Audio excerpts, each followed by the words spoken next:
The views and opinions expressed by tonight's guest and topic of discussion do not necessarily represent the official policy or position of Spaced Out Radio, Spaced Out Saturdays or Sundays, SOR Media, its hosts, syndicated carriers, or anyone associated with this broadcast. Any rebroadcast, reproduction, or other use of this broadcast or podcast without the express written consent of SOR Media is strictly prohibited. Listener discretion is advised.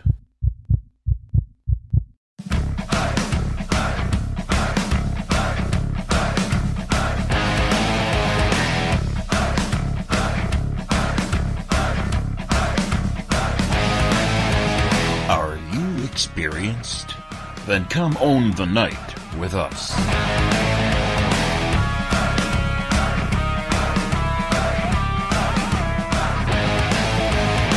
Little brother has taken control, shoveling dirt in every hole. Predators to condemn your soul, watching you and watching me. We're all stationed atop the mountains of British Columbia, live from SOR headquarters. This is Spaced Out Radio with host Dave Scott. We live behind glass curtains and act like nothing's wrong. Soon you will belong. You can follow us on our website, spacedoutradio.com, and on Spaced Out Radio on iTunes.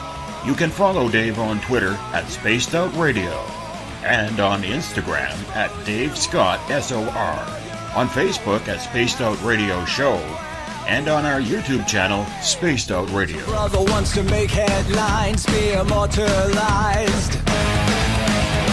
Everyone's got an electric eye with the digital spies. They've watched you for so long. I know you're out there somewhere watching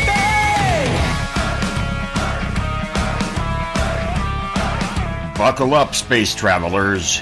It's time to go for a ride on Spaced Out Radio with host Dave Scott. I know you're out there somewhere. We've watched you for so long.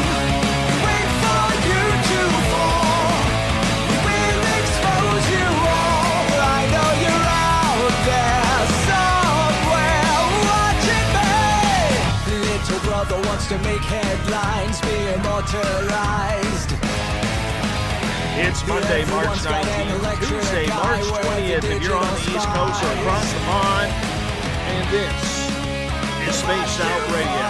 Hope you had a great weekend, had a great day and night. I am your host, Dave Scott, live from the Great White North in the Caribou region atop the snowy mountains of British Columbia at SOR headquarters. We are 150,000 strong nightly on WQEE 99 Rock the Key down in Noonan, Georgia, home of The Walking Dead. We are live as well on the United Public Radio Network, 107.7 FM in New Orleans, and over 160 countries around the world. We're also live at spacedoutradio.com, Spreaker, The Fringe FM, and if you're listening in on Revolution Radio, remember the Double R Machine is a donation station financed by you, the valued listener. Head on over to revolution.radio and donate today. Now, we are all over social media. What you got to do is you got to give us a follow on periscope.tv, where we are live right now. It's so much fun to be with you on their network. Live on camera. I'm loving it. We're also on Twitter at Spaced Out Radio. Give our Facebook page a like, Spaced Out Radio Show. On Instagram, you can follow me at Dave Scott, SOR. Subscribe to our YouTube channel, youtube.com/Spaced Out Radio for our archives. We're on iHeartRadio in the United States. TalkStream Live. Tune us in on TuneIn. Download and subscribe to our shows from iTunes. Our website, of course, is spacedoutradio.com, where you can do a little shopping in our store. Read up on the encounter online, dealing with everything paranormal, strange, and odd. Check out my latest blog there as well. And we got great videos from UFO Seekers, Contact TV, and so much more. Many people claim they have had an extraterrestrial abduction or some sort of off-world contact. However, very few can actually claim that they are in constant communication with an alien species. For those who've experienced it, it's very real and a surreal happening in their life. Then there are those on the outside who tend to believe that this may be sort of psychosis being caused deep within the brain. We have had a number of people come on this show and claim that they have been contacted by Zeta Greys, Pleiadians, Andromedans, and now Trish Lee joins us to talk about Arcturians. Trish is also a part of Michael W. Hall's UFOI team out of Washington State, which is a good friend of this show. Trish, thank you so much for joining us on Spaced Out Radio. How are you? I am doing great. Good to be here. It's very good to have you here as well because, I think for a lot of people, Trish, it's very difficult and you can't blame them. It's very difficult for anybody like that to understand what it's like to talk to some sort of extraterrestrial species. Well, it's because people are in their left brain so much in linear time and space. They have to kind of jump to the other side of the brain, the feminine brain, the right brain, where there's a whole different reality.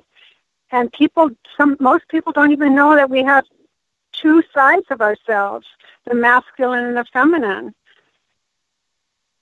How did you find out that you were in contact? Did you believe lifelong that this was something that was going on, or did you think that it was, all a bunch of testimonial type crap, if we could put it that way, that people were just trying to spread around for 15 minutes of fame? Well, I met my first extraterrestrial at age 25, and his name was Angel Michael. And he came through when I was in a really dark place in my life. And in my first meditation, he came through an east window and came toward me, and I didn't know what this energy was. It was so intense that I was really ready for a change in my life. So I just held steady and trusted. And I was shown a band of wings, and I was given the name Michael, and I had to ask my metaphysical teacher, what is this? What does this mean? She says, it's just Michael. He's visiting all sorts of people on the planet. It's like it's no big deal to her. To me, it changed my life. I was floating for weeks, and for the first time, I was not afraid of death. It totally altered my reality. I'm going to get you to speak a little bit closer to the microphone on your phone, okay? Because you seem to be waving a little bit in and out, if that's okay. So thank you. So I can do it. Thank Sure. you. Now, you had your first experience when you were 25 years old. Before any of that happened, had you ever believed in anything extraterrestrial? No. I was in the dark. I was a lost soul. I was popular in school, cheerleader, homecoming queen. I was mainstream. But then I hit bottom, and then my whole world turned around. But I had always been comfortable in nature and always a peacemaker, always kind to people. So I came in with a very good heart, I feel, and was not a troublemaker. I cared about people. I was compassionate. So I had kind of a spiritual orientation when I believe I came into this world. But I was unconscious until I was age 25, and I had to hit bottom to wake up and realize that I had some missing parts. I was a lost soul. And am I coming in more clear, Dave? Much better, thank you. Okay. So Angel Michael came in. I didn't know he was an extraterrestrial at that time. Only recently have I realized that he is an extraterrestrial. And yesterday, in a trance channeling session, I was in the spacecraft with him. So I am learning as I go. This is an evolving journey I'm on. Now, there's going to be a lot of people out there, Trish, who are going to say, what the heck does she mean that Archangel Michael is an extraterrestrial and not an angel of God? He's both. my extraterrestrials are light beings. I'm just connected that way. I draw them in. That's my orientation. I suppose that's why I'm here on Earth, to be a messenger for their messages at this time of my life.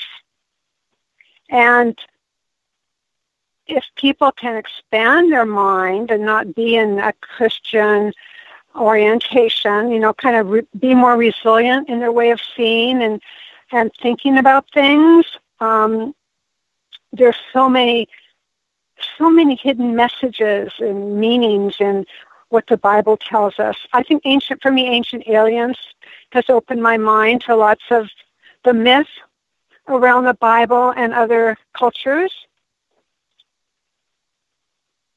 I can see that. And, obviously when you do something like this and you get something profound happen to you, like getting in contact, there is an entire life-changing experience. So before your experiences happen, how were you compared to how you think of the world now? How was I when, Dave? What do you mean? Before your experiences started, what kind of person were you compared to the person you are now? Oh my God. I was before I met Michael and was touched by light, I was depressed. I was obsessive compulsive. I was chasing men. I was in hell. Externals were controlling me. I thought I was an ego body. I thought I was this mixed up emotional mess. My hormones controlled me. My dad, who was a womanizer, his patterns controlled me. I needed a man to make me feel whole and happy. I was brainwashed. We're all brainwashed to think we need something external, especially a man or a woman, to make us happy. Or we need riches and fame and, and education, all these titles. We are so brainwashed around our ego material body that we don't have an inner identity, an inner terrain. And that's where you have to go to find beings of light. You've got to turn within. Absolutely, and everybody has to have that moment where they look inside themselves to try and figure out what is on. Some people never have that moment. Others do. I have had it myself a couple of times where it's made me think, what is real and what is not. So when you had that experience at 25, did your experiences continue from there? Or was it it happened and then it went a long time before something happened again? It takes time to heal. It takes time to change identity. But I did it step by step. Everything changed in my life. That light, made me make new choices. I didn't choose to do drugs anymore with my friends. I didn't choose to, I chose to start jogging. I chose to go to church, and people were wondering why I wanted to go to church, especially my husband at the time. So it changed everything. Light will do that for you. I say that light shapeshifts matter and evolves consciousness. That's what it does. It does for us when we open up to it. So I'm a little confused because you started going to church, but a lot of people in church do not consider any type of extraterrestrial contact to be benevolent. I didn't call it extraterrestrial at that time. It was just Angel Michael, so it was very acceptable, and I didn't talk about it much. Whenever I would talk about it, people would look at me with a blank look in their eyes as if I was making it up or as if they didn't believe in angels. So I just kept quiet. But I went to Unity Church, and it's all about positive thinking and affirmations, and it really helped me have a better positive sense of myself. I had to change my negative thinking. So how did you change your way of thinking? Like, was it a daily struggle? Was it something that it took years? Explain that a little bit. Yeah, well, when I was touched by light, my vibratory rate changed, and I just became more sensitive to my inner journey, and I had to just make new choices. And I knew how what suffering felt like. I knew what hell felt like. And I just made choices, and some of it just shifted because of the light. It just was a spontaneous healing at some degree. But then it took years for me to go through my getting in touch with my wounds, doing the shadow work, going deep, and going into past lives. You do a lot of inner work after you are hit with light.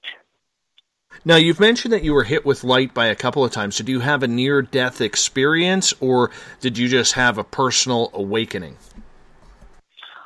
Angel Michael came in at age 25, and I credit his light by saving my life that first time. And I had another light-saving experience about age 30 when I was at a Human Unity conference in England, and I had been there for one day.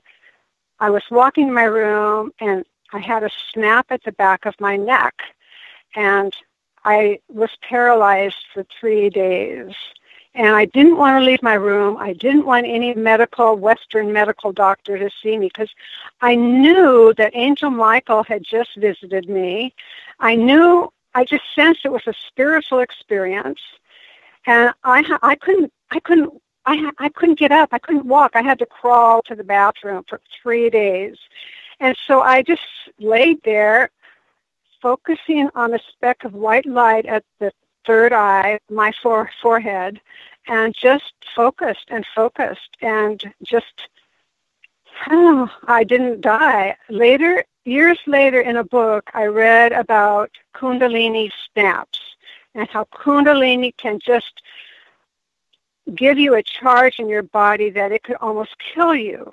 And this is what happened. It happened at my neck. And it changed my brain waves. It changed my whole brain. It's like it stripped my left brain. I was in a different brainwave. It was like I was in a meditative state after that. And it was very difficult to function. And it continues to be difficult in some ways for me because I'm not a linear thinker. I don't remember details very well. And that's not always comfortable in this linear world. So light is my savior. It saved my life twice in big ways, and it continues to save my life by keeping me on a straight and narrow path, and by lifting me upward to my cosmic family. And I just made this linear connection a couple of years ago, if even that, maybe even a year ago. So I'm new to this whole UFO field and the extraterrestrial field, although as I read back some of my blogs, there have been messages that they're there in my visions and my lucid dreaming, but I didn't know what it was then. Now I can read it from years ago and say, oh my gosh, that triangle in my dream, that was a spaceship. So the parts are coming together in my awareness now that this other piece of the puzzle has come into my life, which is my extraterrestrial family, which are angels, which are angelic beings that have wings. And in my book, She-Dragon, How I Found My Wings, we are extraterrestrials. We have wings, and we can transcend this realm of linear time and space. And that's the fun part. We're not stuck here. Yeah, no, I can understand that, but for a lot of people who may have troubles trying to figure out the difference between an angel created by God, if they're a believer in God, compared to an extraterrestrial, how do you say they're one of the same? Well, I know God and Goddess as two aspects of myself. My polarity. My male is my God, my female is my goddess. I feel those two life forces is what brings me life. It's my circuitry, it's my energy, it's my power. And then God, what most people would call God. And I always want to say, where's Goddess? Because she was so eliminated from the equation and continues to be the missing link. So I don't use the word God. I use the word source, and the aliens use the word source, according to Dolores Cannon in a lot of her books. She does regression work, and through her clients speaks directly to and with the aliens. You know her work, right, Dave? Yes, I do. Dolores Cannon. Yes, I do. Yeah. So she uses the word source as a life force, and it doesn't do the God, they don't say God. So it's a different way of looking at God and Goddess. I can understand that, but you can see where the confusion is going to come through, because society is so used to the word God instead of source. It's only really the people in the alternative who use the word source. Right, and those people that are in their Christian faith may never hear that any different. And I can only tell my story, and I can only use my language that's true for me. And hopefully they can be resilient enough to accept a new word and a new way of seeing how life force moves through us. Because light is higher intelligence. It's what enlivens us. It's what brings us life. Ye are the light of the world. Right from Jesus, right from the Bible. If we want to believe everything the Bible says, ye are the light of the world. You mentioned that you started channeling. Explain to people who don't understand what channeling is, exactly what it's like to have something step into your body and communicate through you. Wow. Good question, Dave. What's it like? It's very humbling. It's it's the best relationship. It's like you feel you're not alone. You've got something that's there with you for always. It's like companionship. Physically, for me, when I feel an entity, especially the Arcturians and Angel Michael, that higher frequency energy, I feel it at my crown chakra, at the forehead and throat chakra, heart chakra, all the way down to our root chakra at the groin. And then, of course, there are chakras at the feet. There's a bunch of chakras, but traditionally there's 7 that are mentioned. And they're wheels of light in the Sanskrit language. And they are directly connected to, well, first of all, the light coming through, the vibratory higher frequency light that's coming through the cosmos, through our matter at the top of our head. And those chakras are directly connected to the endocrine glands, which feed the entire body and all the systems, and they enliven us, they activate us. And if you are depressed, and if you are sad and lonely and miserable and seeking externals, that means you're not connected to your chakras, and your chakras are not lit up. They're not on fire. They're deactivated. And most humans are not tuned in, their circuitry is not plugged in to the life force. So where was I going with that? Where do we begin with that? On the chakras. You're talking about the chakras. Yeah. You were asking me what it feels like to have that experience of channeling. So it's just being attuned to that higher vibration that fills you with a sense of light, which is hopeful and peaceful. I have had to deal with, I don't want this all to sound like, oh, this is, Pollyanna stuff, because there's been a lot of dark, and there still is dark stuff that comes through. And I've had to deal with dark demons, and I do that with Angel Michael. I use his sword a lot. he's like a big brother or something. He shares his sword with me, and so I use that sword for protection and for healing. And that is just a wonderful way to be connected to something higher. And you got to deal with the dark. It's like the higher you fly, the lower you dive, and you have to be able to be a warrior of light and dark and find that middle ground, that middle passageway in between it all. It's quite a dance you have to learn to do, and it's ongoing.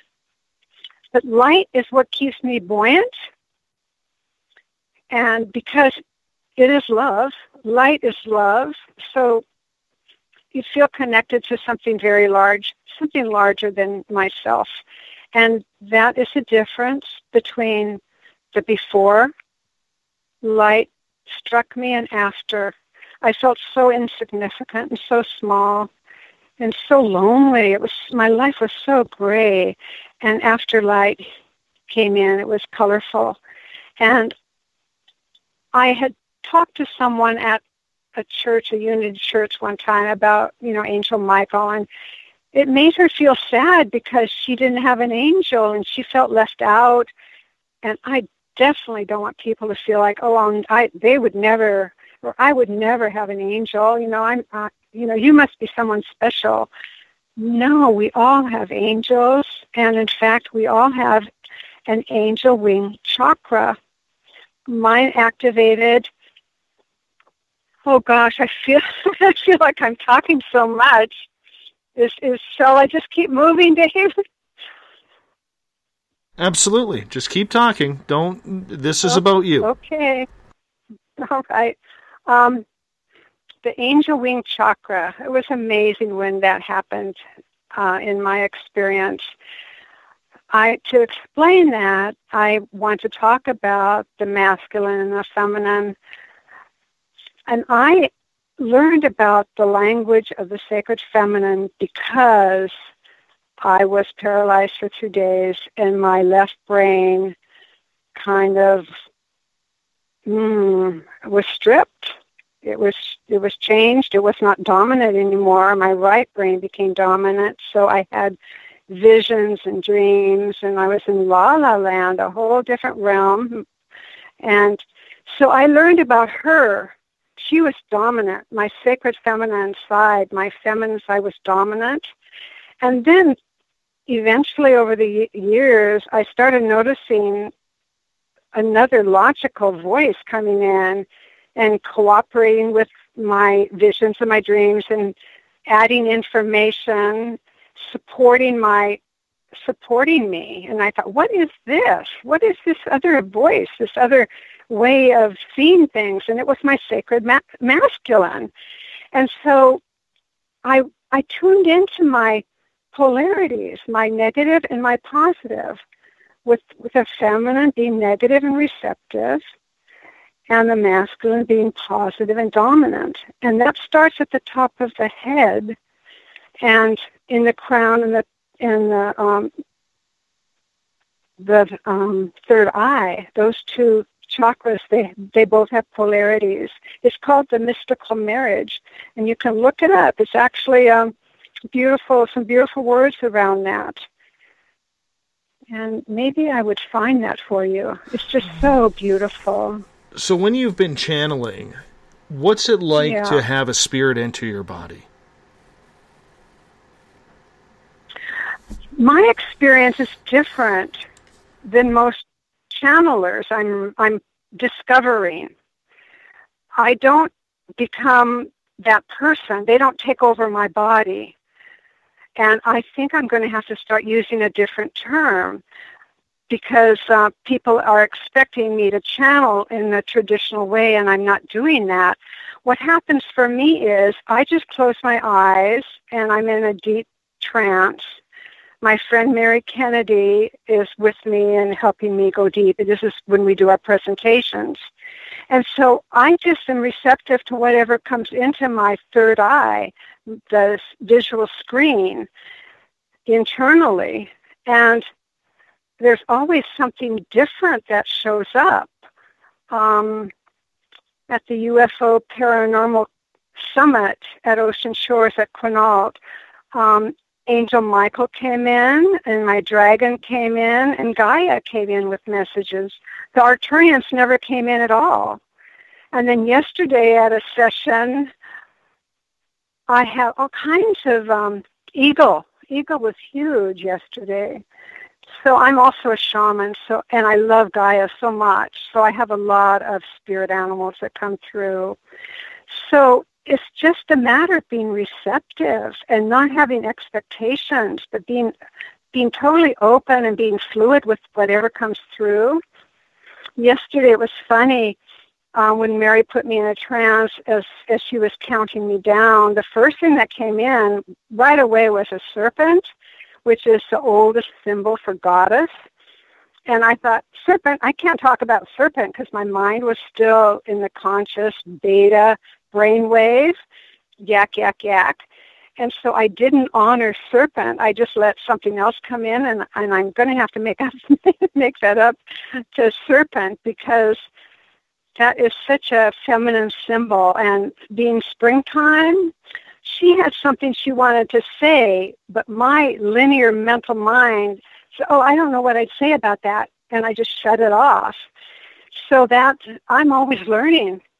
I should not be doing that. I need to honor what comes through instead of, letting my mental mind, my linear mind, judge something and shut it down. So for me, it's, I may have to call it a portal experience because I just realized what it looks like today. The way my channeling works is like I am a point at the center, and I've got all these lines coming in. It's like a disc with all these lines coming in. It's like,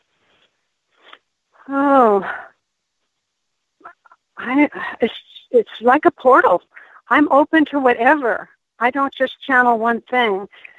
So I cannot say that I'm going to be channeling the Arcturians anymore because that has shifted. And they're just one of many beings that come through. And I don't know what's going to be next. I have to know about this dragon because not a lot of people that I know are dealing with dragons and don't know much about dragons outside the song Puff the Magic Dragon. Okay. Yeah. Oh, dragon. Oh, my gosh. Well, dragons started in a dream, and it was let me see, I dreamt about this being, this oh gosh, just this little creature, and I wanted to hold it and protect it, and I was looking for a safe place to put it, and I couldn't put it too close to the water. I didn't want it to drown, and I didn't want to put it into the woods too far up the beach. So I just found a place and just protected it and felt very motherly toward it. So I nurtured that for a while, and I had such a motherly instinct about it that I had a Native American draw it. I gave him an image, and he drew a logo, and I used it for my website and my nonprofit at that time. So it looks like a spiral with a face and hands. It's really sweet. So that was my salamander. That's how it began. And then one afternoon at my boyfriend's house, all of a sudden, I am looking above a dragon. And I thought, a dragon? Is my salamander growing into a dragon? And I was looking above its eyes, looking out. And then it shifted, and I was looking through his eyes, and I had become the dragon. And then it had wings, and it flew me into just spatial journeys. I always take off with my dragon, and it felt so close. It's like I could touch it physically. It was like my pet. It was just so that close to me. It was something I could embrace. And over time, I realized that dragon represented my light body, which is my aura, which is where my chakras reside, that spiritual anatomy, my spiritual body that I call the light body. So dragon to me represents my light body, especially from the ground up, the earth up, and takes me flying still. It's one of my best friends, and I don't know what happened to dragon along the way, but boy, it's always depicted as evil and bad, and my dragon is so loving and so much like an extraterrestrial, a being of light, only he's very earthy. She is very earthy. Michael Hall says I should call my book not She Dragon, but He Dragon, so people can understand that it's both polarities. That is pretty deep and profound, having that type of contact with a spiritual dragon of sorts. Now, we do know that dragons have been seen throughout mythical history of China and in the Orient, as well as a very powerful spiritual creature. Did you find that you were able to read the energy of this creature while you were channeling through it? I don't know what that means, Dave. Tell me more. Read the energy of him. He and I aren't very separate. It's almost like there's a oneness. So tell me more. Well, that's what I'm getting at. What was that energy? Oh. What was that energy like? What was the feeling of being inside this and being one with this creature? Because it would have an energetic pattern. Yeah. Gosh, what was it like? It was just loving. It was so enchanting and mystical is the best word. And when I wrote my book, my editor was always trying to get me to find the words to describe my experiences, and that's very difficult for me, so I thank you for helping draw that out. Just mystical, and I just have a sense of wrapping my arms around his neck, his she neck, and I feel this green, a sweet green color, and so colors come in and speak to me more than words. It's just a very peaceful relationship. What ethereal realm is this dragon from? Gaia. It's a very earthy, and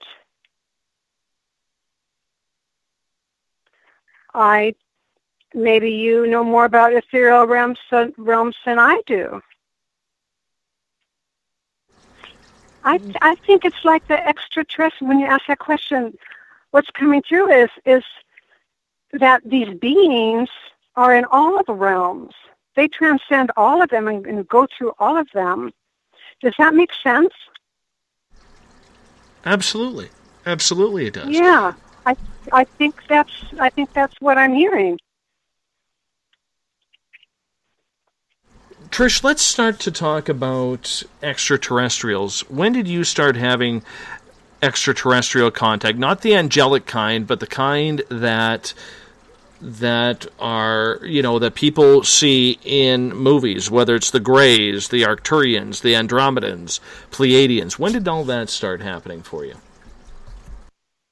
I was in Mount Shasta with some women doing a nature spirit retreat, and I was in a crystal shop, and I walked by this beautiful Stargate crystal and all these beautiful gemstones, and I heard a voice say, "Go back and take a good look. Look again."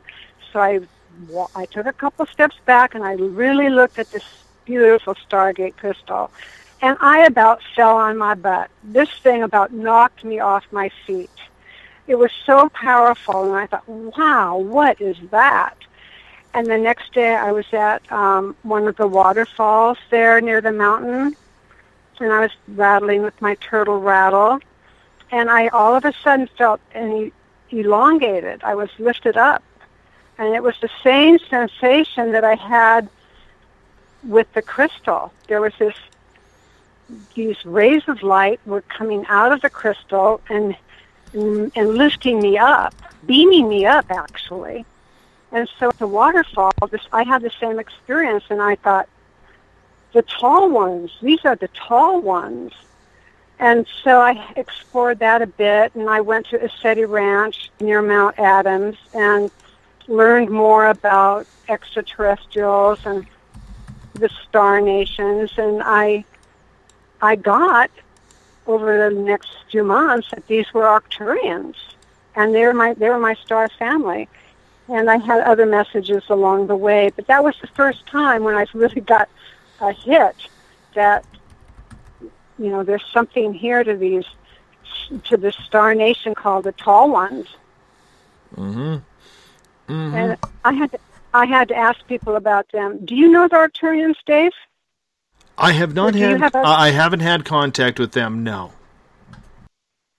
Do you have a certain entity that you're connected with? Can I ask you questions? Is that okay? Sure, you fire away. My guy is Carl. Everybody knows me around here. Carl's a gray. Okay. Carl's a large-headed gray, and he I've only seen him once. Is he tall or short? He's about 5.5 to 6 feet, and a very large head. Oh, okay. Yes. I saw my first aliens yesterday. In my session, my channeling session on the spacecraft. Mary asked me who else was in the spacecraft, and it's a good thing that she's asking me questions. Otherwise, I wouldn't say. And there were two beings that were short and had little round heads, like on your your website page, just like those little heads. And are those the Greys? Yes, they are. So exactly, that's what I saw yesterday. I was so honored to see them. It was so cool. So I have so much more to explore in a deep trance state. And I'm going to have Mary ask me more questions so I can learn more. So when you started channeling the Arcturians in, and this is what we're going to talk about for the rest of the hour, and then we'll get into it next hour as well, what did they look like?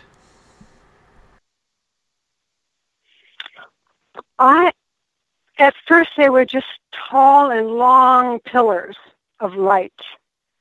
And then I found myself being lifted up and greeting them. I'm kneeling on a white pad, and they are in blue, this beautiful blue that the Arcturians are just associated with. And they have that collar, that high cloak collar, and the long, bulbous head, very elegant beings. And there are three of them, and they're looking down at me, and they're guiding me, assisting me, and they're just beautiful, loving beings. How tall are they? Very tall. I'd say 6-7 feet. Yeah, 7 feet. That's my guess. I don't, not being left-brained, I don't go there with those kind of details. I just know their energy is very pillar-like, and they're very flowing, they're very fluid, but they are humanoid. Now, how long ago did you start channeling them or talking with them again? Let's see. Gosh, it's been a year or two, probably 2 years. But the channeling has just been recent, within the last, I'm sorry, I'm not so good at timelines. Just this last year, I met Mary 6 months ago with the UFOI team, and we just started channeling. But these things have been coming in through me, and I've been doing hypnotherapy work, and the Arcturians were coming in and during hypnotherapy. They were coming in through my hands, and I was healing people, healing my friends with my hand, and they were saying, "Wow, what was that?" And so I started channeling in that way, channeling the energy first. And then I started experimenting with actually channeling while I'm in trance to see. Well, I did it personally first, asking my own questions, and then we started asking or answering other people's questions. And it's all about changing our brain waves, getting out of the beta brain wave, which is our everyday normal chatter, our reality, and go into the other ones, alpha, theta, and delta. And I've been learning about gamma zone lately, GAMMA, and that's where you're just in bliss. And I like being there. I like being childlike and being in bliss. Not many, humans are pretty serious folk. So I feel like I'm in a fairy tale when I get into that gamma zone. But it's fun. When you started having these experiences with the Arcturians, did they come out to you right away and show you who they were, or were they someone or a group that, started off with verbal communication or some sort of dreamlike state before introducing themselves to you face to face? Good question, Dave. You're a good host. Thank you. Always energetic first. For me, well, can I say that? Is that true? Well, Michael came in. He was energetic and manifested in his own way. But with Arcturians, it was definitely energetic. The other day, when I was in trance, the other month, Mary said, how can we address you, these beings that were present? And they said the Pleiadians. So they showed up. I don't know if I'm answering your question. It's kind of a mix. Well, try and sort it out, because, on the flip side, if they're contacting you, there has to be a reason why they are contacting you. Well, yeah, they have messages for me. I'm always writing down what their messages are, always integrating their messages into my reality and my journey. Yeah, all of them have messages for me. When Eagle flew, as I was driving north yesterday, and Eagle was flying south, and we met, wow, did Eagle vibrate? What message do you have? And there he shows up in the trance. Huge eagle. Spirit talker. Spirit walker. Spirit flyer. So with the Arcturians, what kind of messages have they been sending you? Oh, golly. I'd have to go back to my blogs.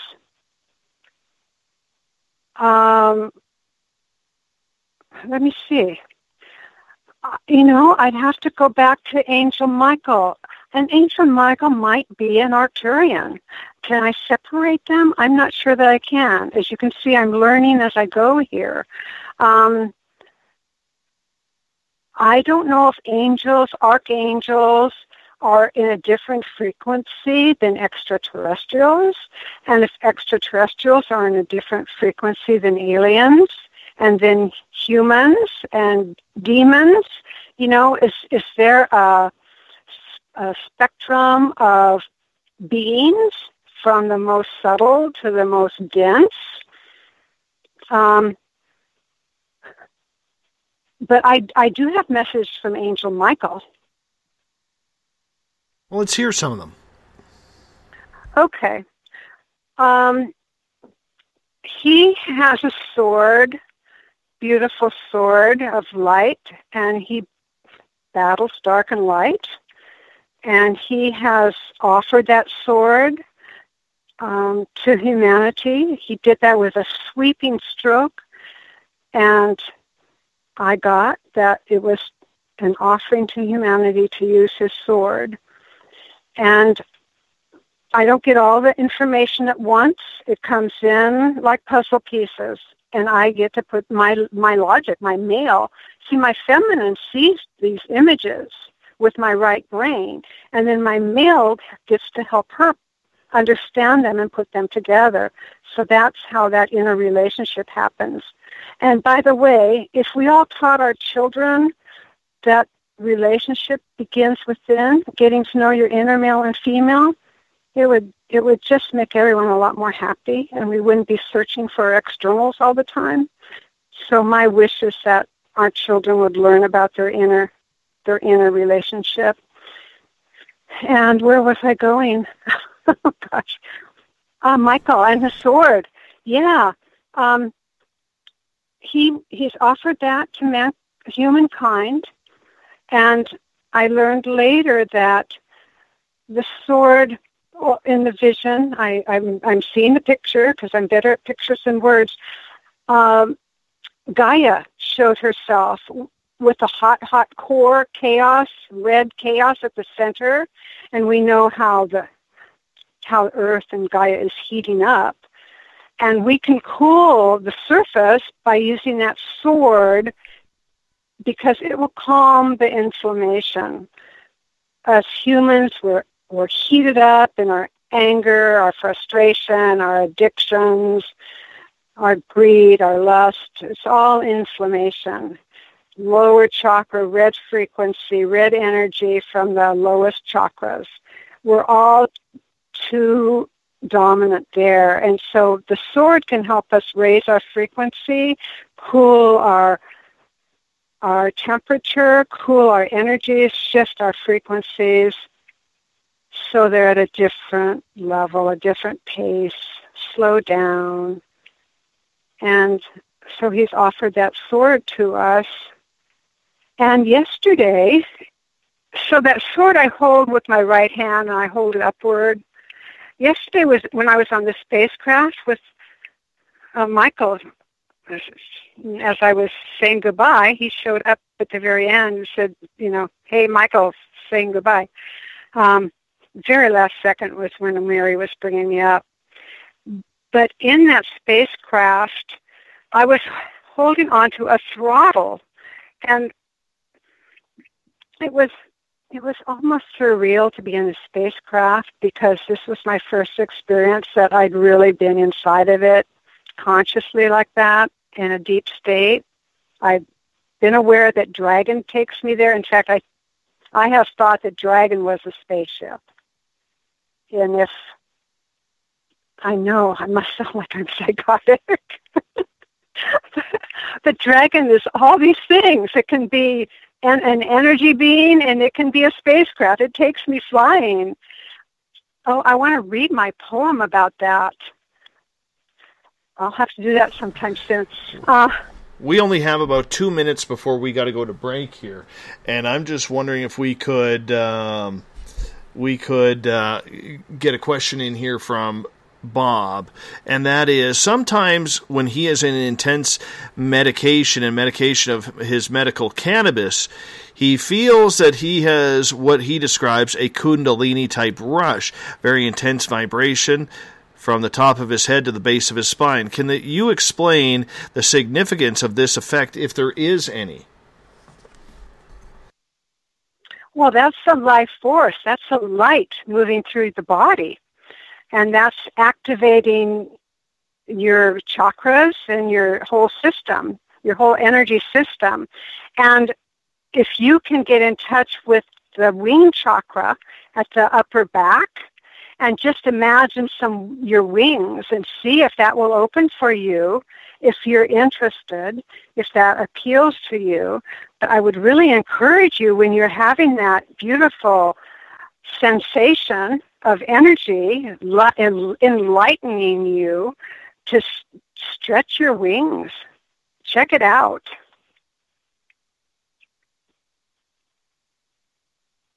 Wonderful.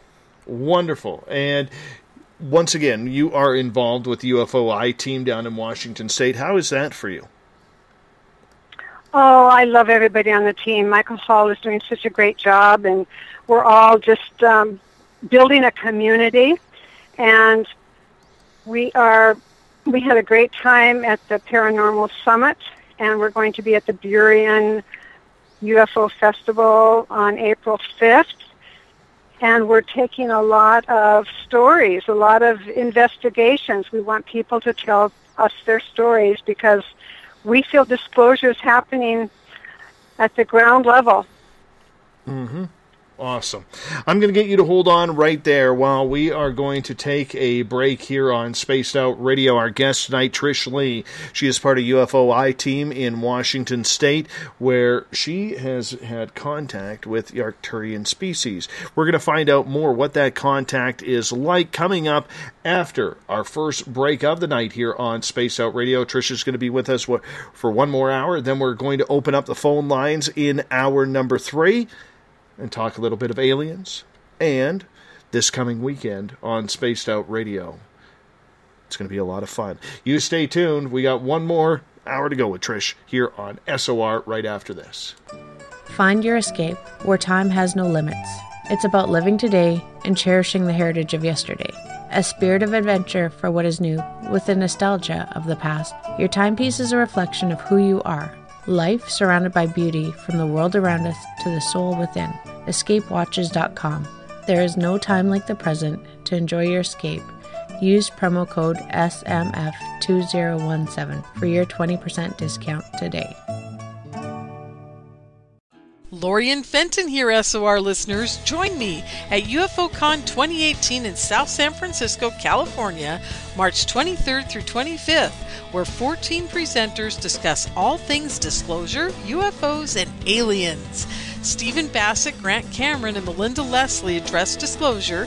Preston Dennett will present Inside UFOs. Your Dave Scott and Lynn Buchanan tell of amazing alien contact. Get tickets at caufocon.com. The freedom to post what you want, when you want. That's the social media freedom you need. Social Media Freedom is the free app in your app store. No need to worry about going to jail or being shadow banned any longer. It's the freedom to say what you feel. The freedom to know Big Brother isn't watching. It's the way social media is supposed to be. Social Media Freedom. It's time to set yourself free. Download from your app store today. Coming September 28th to the 30th, it's our first annual Caribou Paracon, put on by Spaced Out Radio and the Canadian Society of Questers. 3 days of paranormal, supernatural, and spiritual knowledge in the beautiful 108 Mile Ranch, British Columbia. Tickets are $150 Canadian for the event, being held at the Spruce Hills Resort and Spa. Come watch our featured speaker, Grant Cameron, along with Laurie and Fenton, David Weatherly, Ross Allison, and more. The Caribou Paracon, celebrating everything paranormal. Hey Space Travelers, it's Joe Roop, your host of Spaced Out Saturdays. Come join me as we explore the realms of the paranormal, the esoteric, and everything in between every Saturday night at 9 p.m. Pacific, midnight Eastern. You know the truth is out there. Don't get caught sleepwalking. Come join Spaced Out Saturdays. That's every Saturday night, 9 p.m. Pacific, midnight Eastern, right here on SpacedOutRadio.com. Psychic Sundays, spiritual communication, ET contact, Sasquatch in your backyard. We will have it all on Cosmic Passport with me, Elizabeth Anglin. Each Sunday, starting at 9 p.m. Pacific, midnight Eastern, at SpacedOutRadio.com, I will take you on a journey of enlightenment. The goal is learning from the soul on out. We'd love it if you joined our experience. Cosmic Passport, heard Sundays at SpacedOutRadio.com. 365 days a year, we're in the field, investigating UFO sightings, talking to alien abductees, and visiting secret military locations like Area 51. We're UFO Seekers, official partner of Spaced Out Radio. Follow our daily search for the truth at ufoseekers.com or like us on social media. Catch us on Spaced Out Radio every third Monday of the month as we discuss Area 51, UFOs, and more. And also don't forget to subscribe to us on YouTube.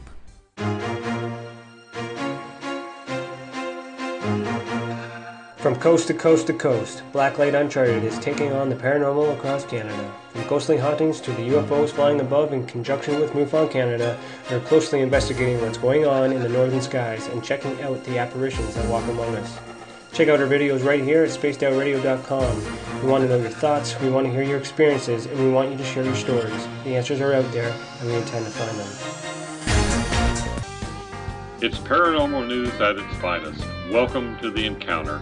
At spacedoutradio.com, The Encounter online is SOR's trusted news source for everything weird and strange going on around the world.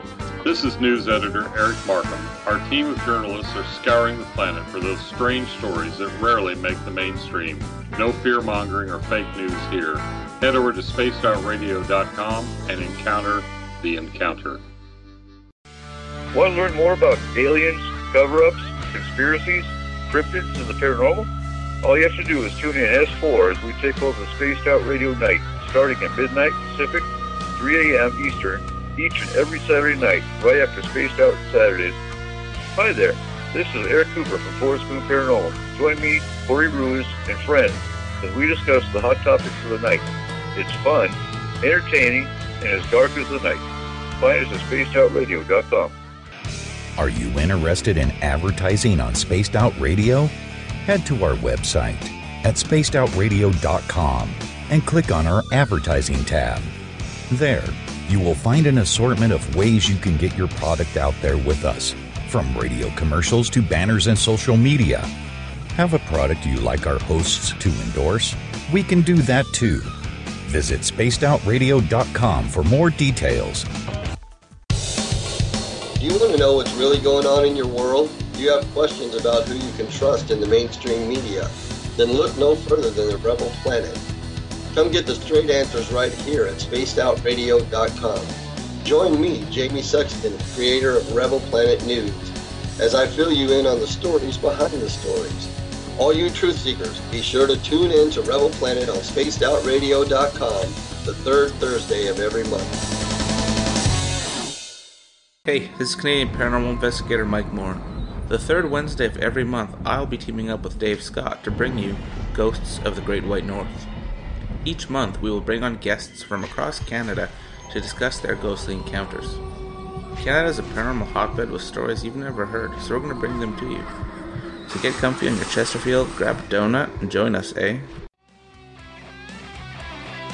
The views and opinions expressed by tonight's guest and topic of discussion do not necessarily represent the official policy or position of Spaced Out Radio, Spaced Out Weekend, Spaced Out Radio Limited, its hosts, syndicated carriers, or anyone associated with this broadcast. Would you like to connect with us? Head to spacedoutradio.com for all your latest show info. And hit us up on Twitter using the hashtag SpacedOutRadio. Now, back to Dave Scott and SOR. Welcome back to the second hour of Spaced Out Radio. Tonight, I am your host, Dave Scott. Great to have you with us. Tomorrow night on the program, we're going to talk ET intelligence and technology from bentlight.com. William Lawrence is going to join us. It's going to be a fun show indeed. We get going at 9 p.m. Pacific, midnight Eastern time at spacedoutradio.com. We want to welcome in everyone listening in on WQEE 99 Rock the Key down in Noonan, Georgia. We are live as well on the United Public Radio Network, 107.7 FM in New Orleans and over 160 countries around the world. We are also live on The Fringe FM. And if you are listening in on Revolution Radio, remember the Double R Machine is a donation station financed by you, the valued listener. Head on over to revolution.radio and donate today. Bill Cardwell has set the password for tonight in the SOR Space Travelers Club. Vasimulgence is your password. Make sure you use it wisely, Space Travelers, as Bill sets a password each and every night right here on the mighty SOR. Now, if you want to follow us on social media, you could do so on periscope.tv. We are live there, Monday through Friday. We are on Twitter at Spaced Out Radio. Use the hashtag Spaced Out Radio if you want to connect live with me during the show as well. Give our Facebook page a like, Spaced Out Radio Show. On Instagram, you can follow me at Dave Scott, SOR.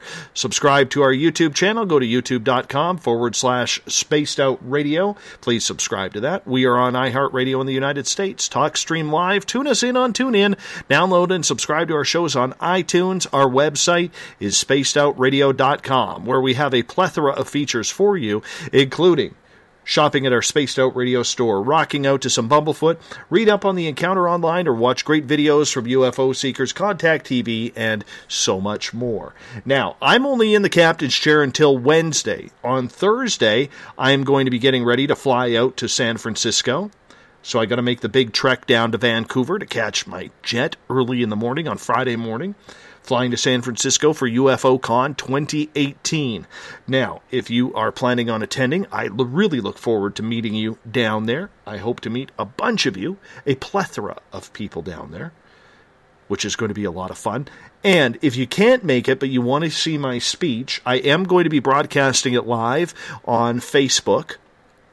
And it is 3:30 Pacific, 6:30 Eastern Time from the UFOCon 2018 in San Francisco at the Holiday Inn Airport Hotel, put on by Lori Fenton. I hope all of you can make it. If not, you can watch my speech live once again on my Facebook at 3:30 p.m. on this Sunday. So I really appreciate it. Tonight, we are talking about Arcturian contact and having contact with extraterrestrial species. From the UFO I-Team in Washington State, we welcome back Trish Lee, who will be with us for one more hour. Trish, welcome back. Thanks, Dave. It's wonderful to have you here. Wonderful to have you here. Can't believe an hour has gone through already. That was so fast. I didn't know I could talk that much. Well, you're doing great. You are absolutely doing great. I know that you don't do very many interviews, but you know what? You're doing fantastic here. Let's start with a question from our audience from BTO, who is asking, Trish, do you know and feel that it may be conducive to reintegrate one's chakra system, the multiple lights, and just rely on one's own inner light? Well, the chakra system is our inner light. Would it not be our rainbow body? That is my sensing. It is our inner self, our higher self.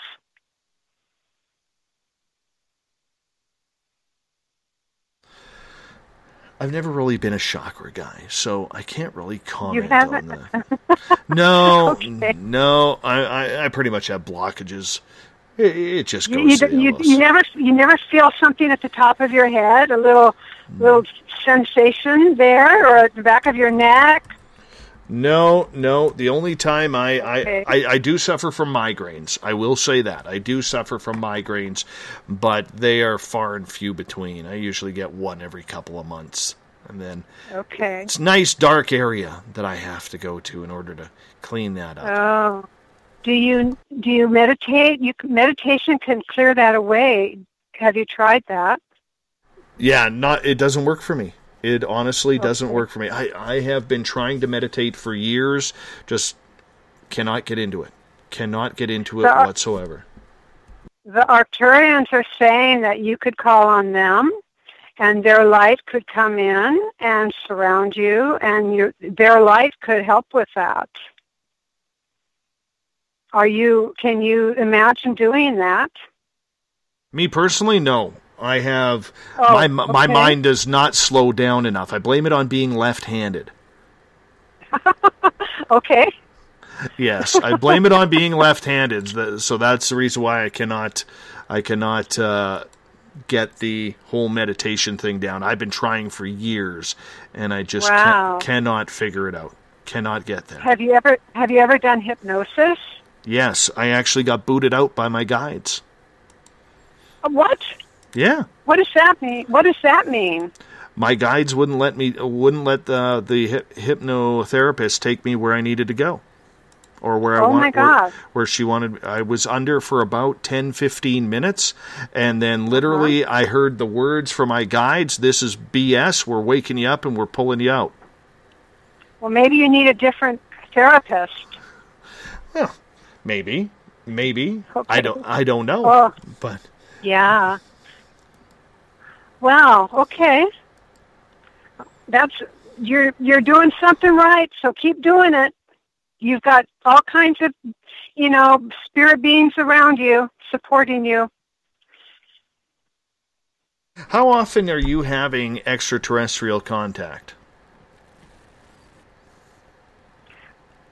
I think it's constant. I sometimes think I am an extraterrestrial, Dave. It's like I'm a light being, and they are light beings. And so when I'm in my light body, I'm one with all these beings. And that's what makes me feel like in my channeling, I'm more of a portal where anybody can come in, because I'm just one with light. And I'm also, it's not like I'm perfect. That's not what that means. It means I've got an ego and I've got my own problems. And, I can rant and rave too, like the best of them. But I'm just focused on my light body. That is my identity and my heart. And I just feel like I am, especially Angel Michael, I feel so akin to him. And if there's anybody out in your audience tonight that can help me visualize and sense how an angel, an archangel, an extraterrestrial, whatever the word you want to use, how a being can show up with so many people on the planet. How does that happen? Are we star seeds? Are we light sparks of his light? How does that work?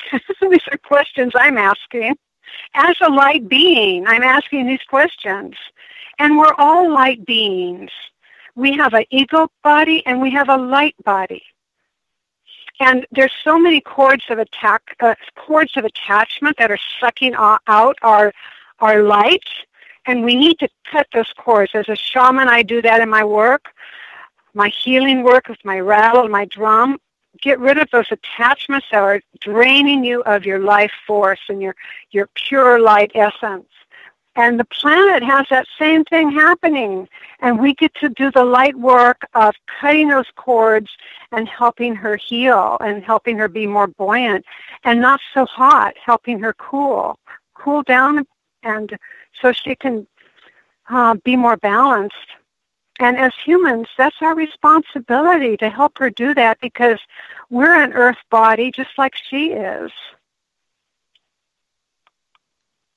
And so here, you asked me about Arcturians. So here's something that came in with the Arcturians.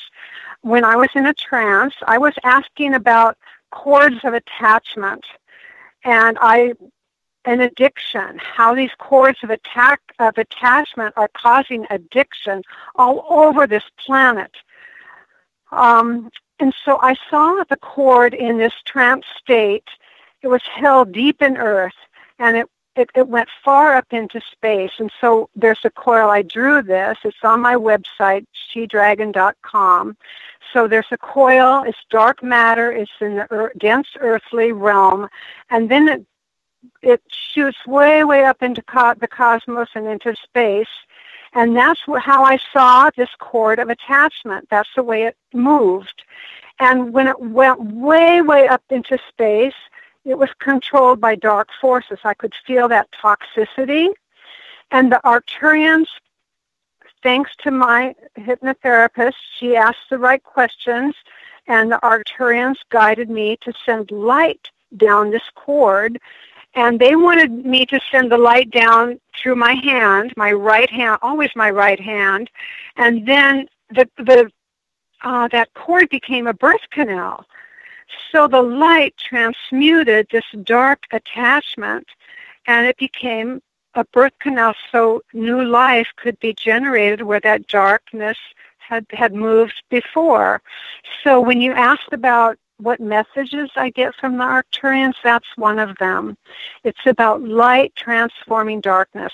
Not that we want to get rid of darkness, because that's part of our polarity, and it's part of our experience throughout the cosmos, because without orbs, what would reflect light?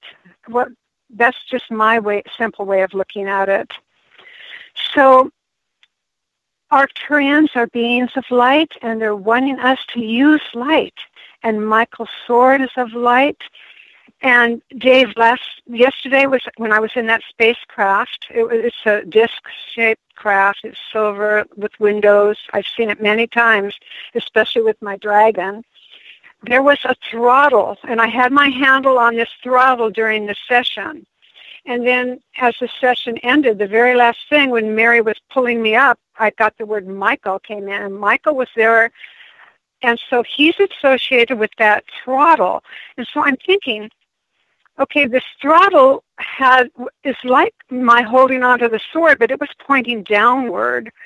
So if Michael's sword is an extraterrestrial alien technology, what is that? What does that mean? What is this light force doing for the planet and for us? How is it coming through craft, or how is it coming through our telepathic communication? We can hold that sword up and use that for protection and healing, and we can, now I'm getting that we can point it downward, and I don't know what that means. I think about spacecraft and how they're beaming light down on us. So that's new territory for me now, and I get to discover what that means. But there's a throttle that is going a different direction with light. So it's a mystery that gets to be resolved. Now, when they contact you, is it in the daytime? Is it at night when you're asleep? How does it work for you? It's any time. Just like when dragons showed up in the middle of the afternoon in my boyfriend's apartment, they just show up. It's so spontaneous. And there are times when nothing's happening and nothing's moving, and I'm in this still space, and I'm thinking, what is this? Nothing's going on. Will I ever have another inspiration or another encounter? And that's, to me, feminine space, where you're just still and you're just receptive and you're just holding center. And then something happens. Something comes in. And often it's in the morning, 3 or 4 in the morning. That's a very, very potent time for creativity. And it's even got a name, certain time in a certain brainwave, I'm sure, REM pattern, sleep pattern. I don't remember those things. So it just could be any time. I don't think people have certain times when those things happen. They don't have a schedule, let's put it that way. Light doesn't have a schedule.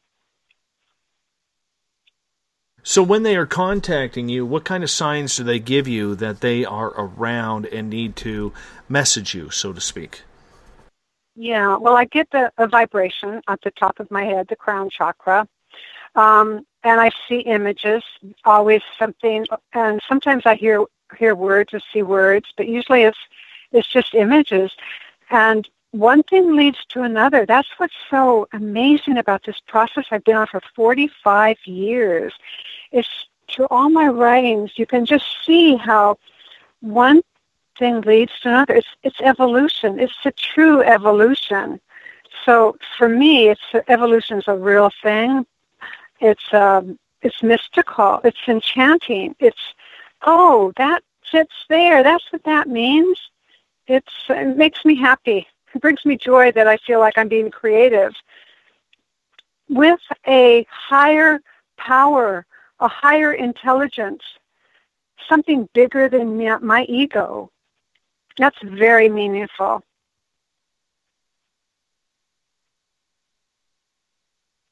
So these beings, are they contacting you telepathically, where it starts, at the top of your head and then moves down into a telepathic type message? I'm just trying to get a picture for it here. Okay. Yeah, definitely, definitely. So how do you break down what they are saying to you? Is it like a download, or is it coming through in verbiage to you? Both. Yeah, they don't speak in linear language, no. In fact, few words. Mostly, God, these are good questions. I don't ask myself these questions. It's like somebody needs to look at my work and my writing and say, this is what this is about. This is how this goes. I just write it down. And it's emotional to me rather than mental. That's what it is. It's very emotional. It's very feminine. It's so different than most people's experience.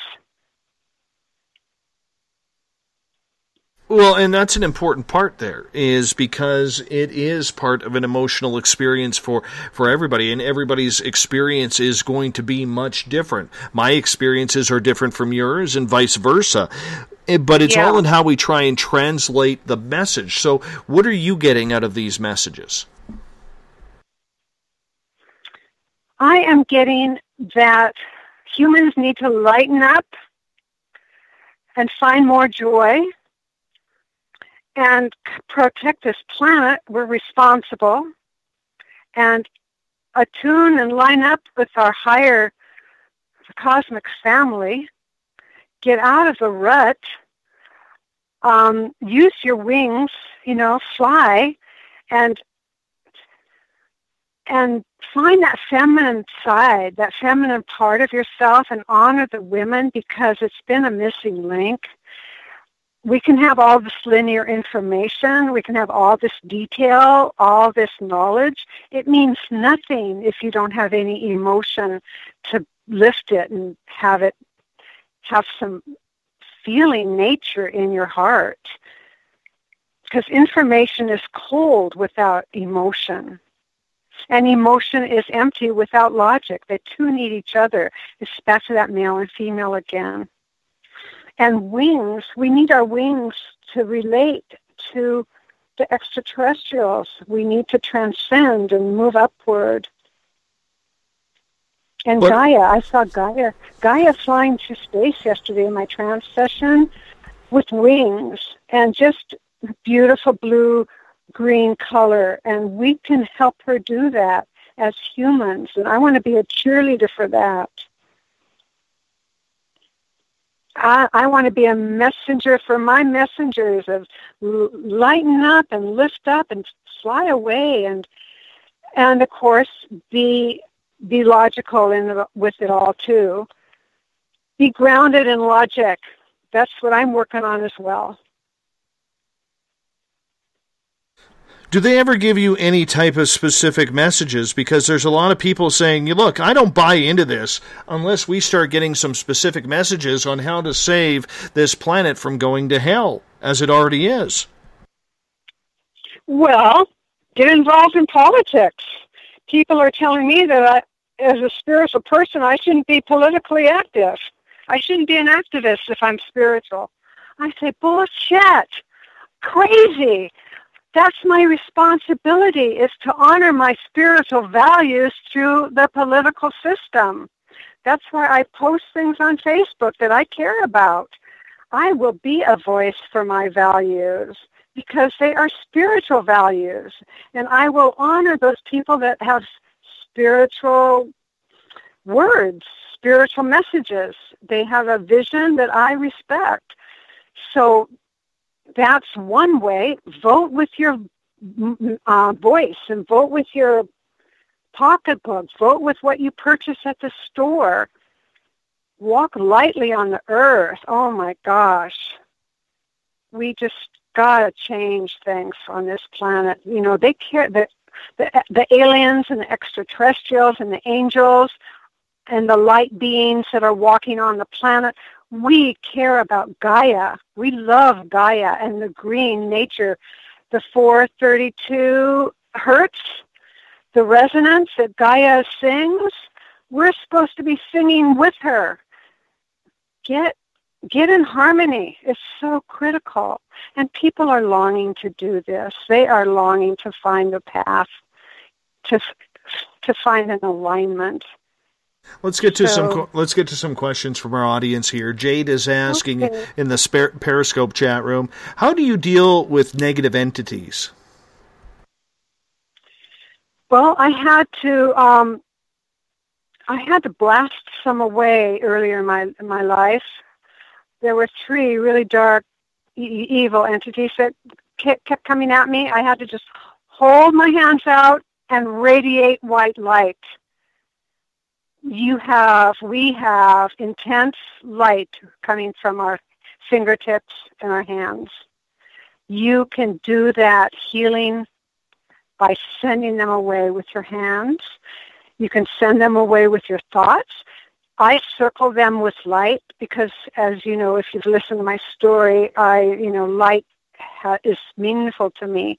So I use white light to surround my kids, my car, my house, myself, my friends, even my enemies. I'm surrounded with white light because love is the only thing that can heal all of us. And the planet, let's surround the planet with white light. Again, Michael's sword is putting that energy around the planet, that energy of love. So, yeah, demons, just know and embrace them. Don't fight them. That white light is an embracing element. All right, let's get to another question from Twitter from Andrew. He is asking, do you think that extraterrestrials are going to make direct physical contact with humanity sometimes?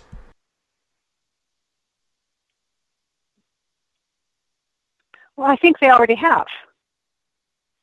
Have they not? I don't think direct. I mean, let's face it. There's still a lot of. Yes, I've had ET contact. I think they've done it singularly, but they haven't done it on a full scale yet. Oh, you mean? Okay, so he's not talking about abductions. No, not at all.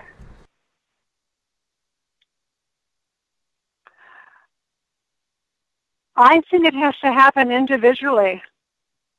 I think it has to happen in people's inner landscape and their telepathic minds.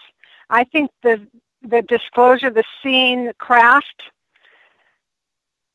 first has to happen energetically before it's going to happen physically. So when enough of us are telepathically in tune, then we will see them physically. They're not going to show up when we're not ready for them. We have to have a certain vibration around the planet, which is what Michael's sword has to do with setting a tone around the planet and around ourselves. When enough of us are vibrating to that 432 hertz, then they will come in, and they are happy to come in. They are ready to come in. They've been waiting for us to wake up and fly.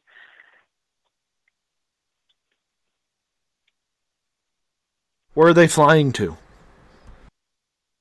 Flying means moving out of our linear brain, getting out of our lower, our small s for self, our ego self.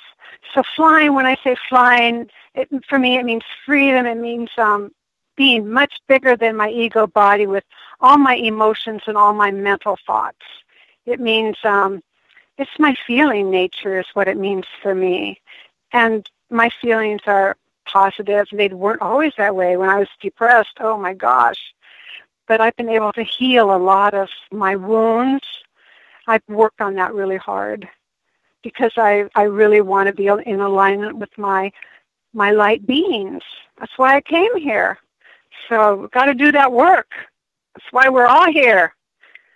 Follow-up question from Andrew. Do you think President Trump's announcement to create a space force is some kind of awareness of extraterrestrials, and his response is one of unnecessary fear? I don't have any information about that. I'm sorry. I don't know anything about that action.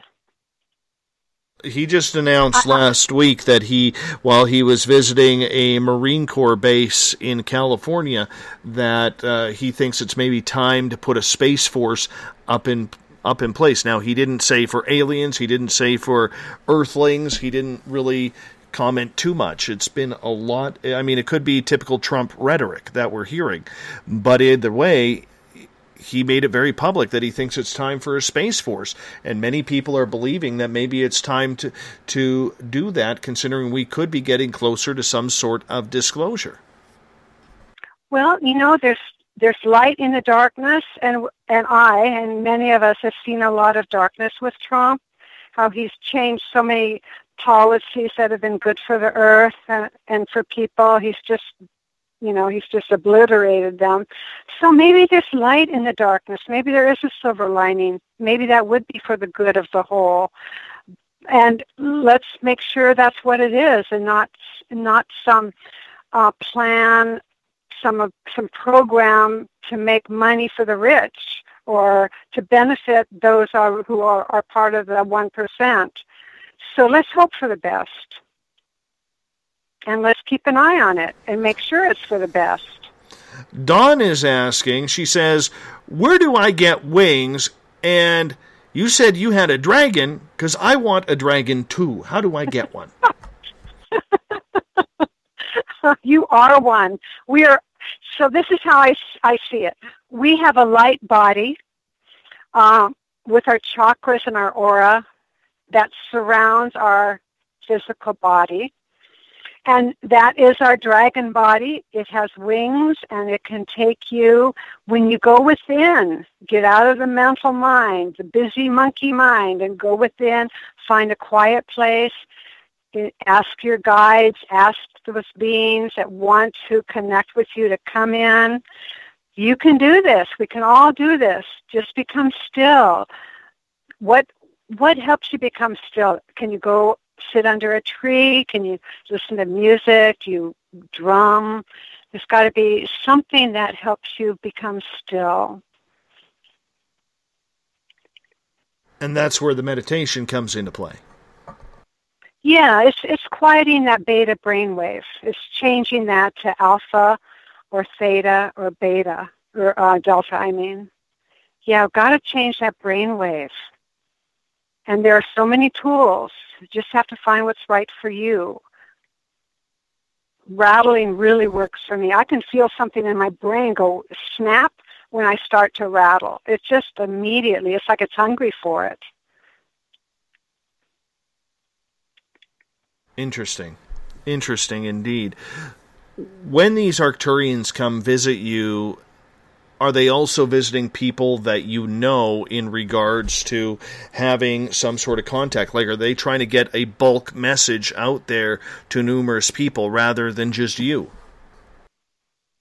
Oh, yeah. I'm meeting more and more people that are connected with Arcturians. On UFO I-Team, I've met somebody, Marilyn Childs, and yeah, I'm meeting more and more people. And Angel Michael, too. It's like there's a chorus of people that they're calling together so that we can, once again, have that 432 hertz resonance.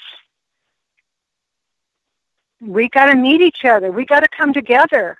This is really critical for the planet.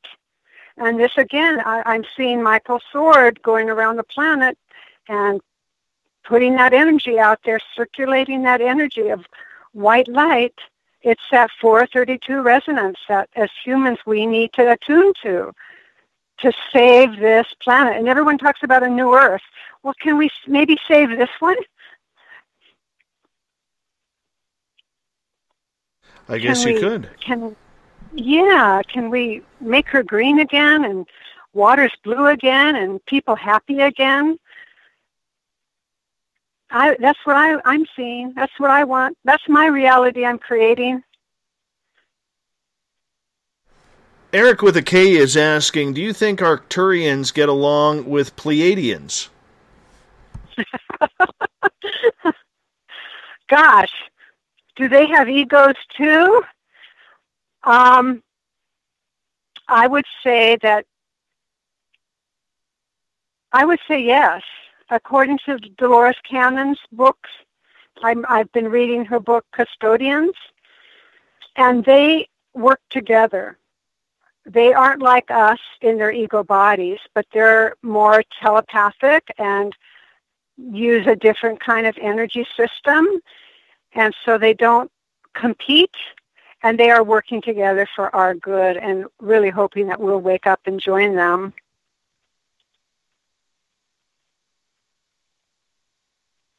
All right. Have you ever met any other extraterrestrial species besides these Arcturians? Have you met the Greys, the Pleiadians, the Andromedans? When I was in Trans Feather a couple weeks ago, Mary asked who she might address as we were getting started in our session, and the word Pleiadians came in, which was the first time I'd had contact with them. So since this is new to me, I'm continually meeting them.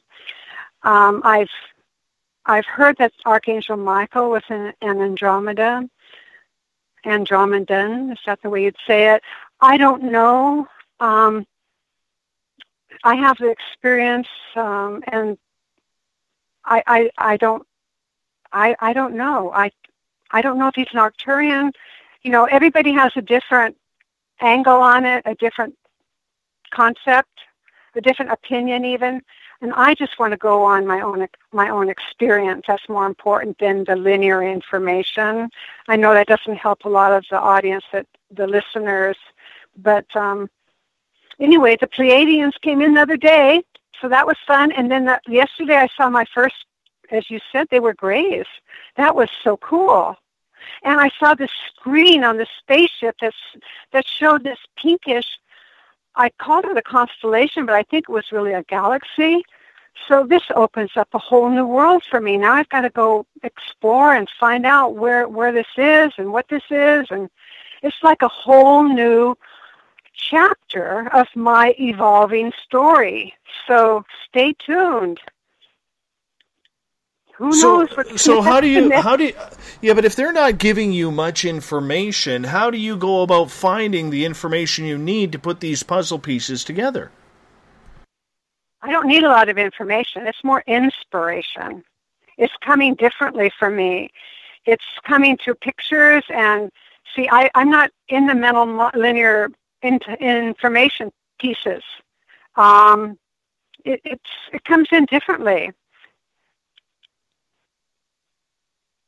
How does that come in? Can you define that? It comes in through pictures. On my website, I've got my blog. I'm continually writing down what's happening in my inner world. I don't know, Dave, how to answer that question. Well, let's move on to another question here. This comes from one of our new listeners, Destry, on the Spreaker chat room. So thank you so much for tuning on in, Destry. He is asking, can someone go through a past life regression and have it be a future life? As in, it's a life you've lived in the future. Yes, that has happened. It's Dolores Cannon and Alba Weinman, very exceptional hypnotherapists that do regressions, very successful. On YouTube, it's happening all the time. And it's not up in my consciousness. Future life is not up for me right now. So other people have done it, yes. Couldn't imagine what that would be like, reading a future life.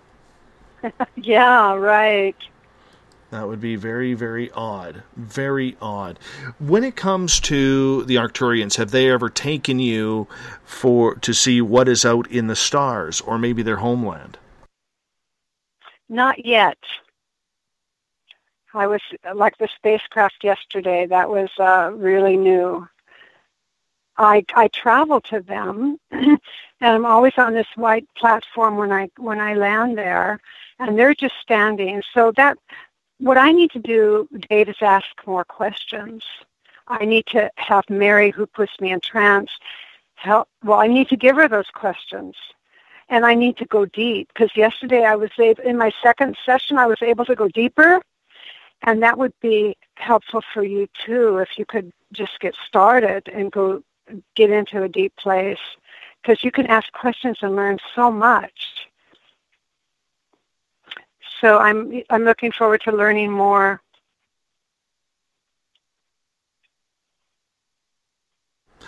What do you want to learn? What do you feel you need to learn? Just what you asked about what's out in space. I want to know what that galaxy was on that screen in that spaceship yesterday. And I want to know more about this throttle and this sword and how we can heal the planet and how we can all attune to these higher light beings, how we can awaken our chakras. Yeah, I came home yesterday after that session and I wanted to look at constellations. So my body kind of tells me where to go next. It's not my brain. It's not my mental mind. My whole body is kind of my brain. And I think it is the brain. The whole body is the brain. And with the heart guiding us. Do you know heart math, Dave? No, fill me in. Do you know? Oh my gosh, you've got to check it out. They've done a lot of scientific research about how the heart is larger and more powerful than the brain, sending out more electromagnetic impulses. And they're doing it supports our emotional body and how that needs to balance our mental mind. And it's for our healing and for the healing of the planet that we need to learn more about heart math. So I would encourage that.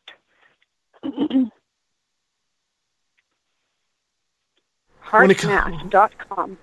When it comes to the symbols or the language that they are using towards you, how do you find the translation of it? Do you find it simple? Do you find it easy to translate? Or is there some difficulty trying to figure out the message?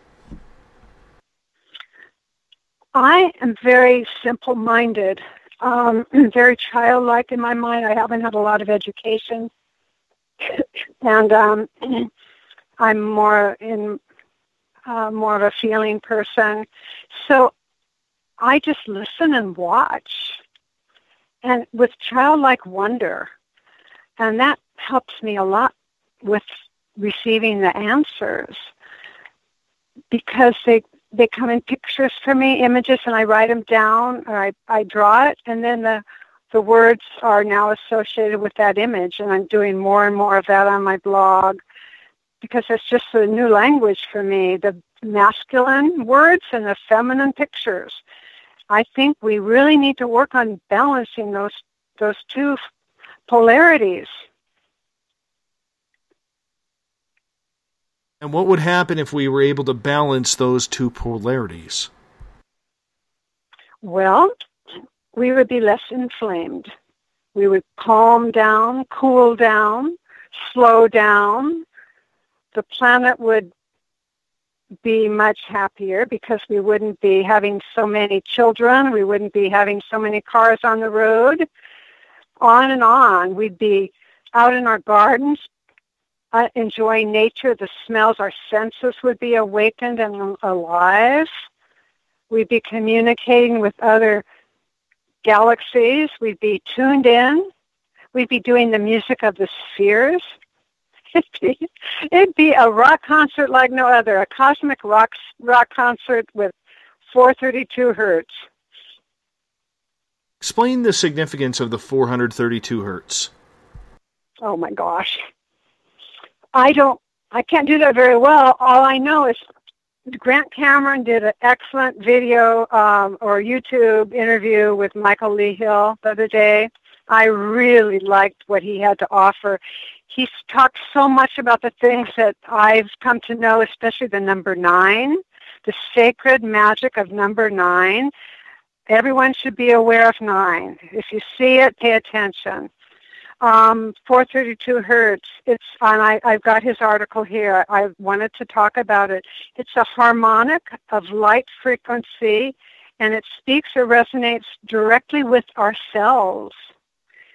And then somewhere years ago, Michael Hall was talking about this. Thanks, Michael.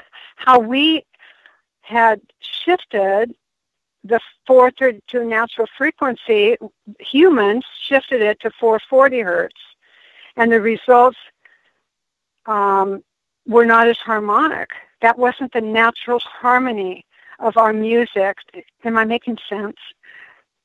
I hope that makes some sense. Check it out. Grant Cameron's YouTube with Michael Lee Hill. March 9th, I believe, is when it was produced.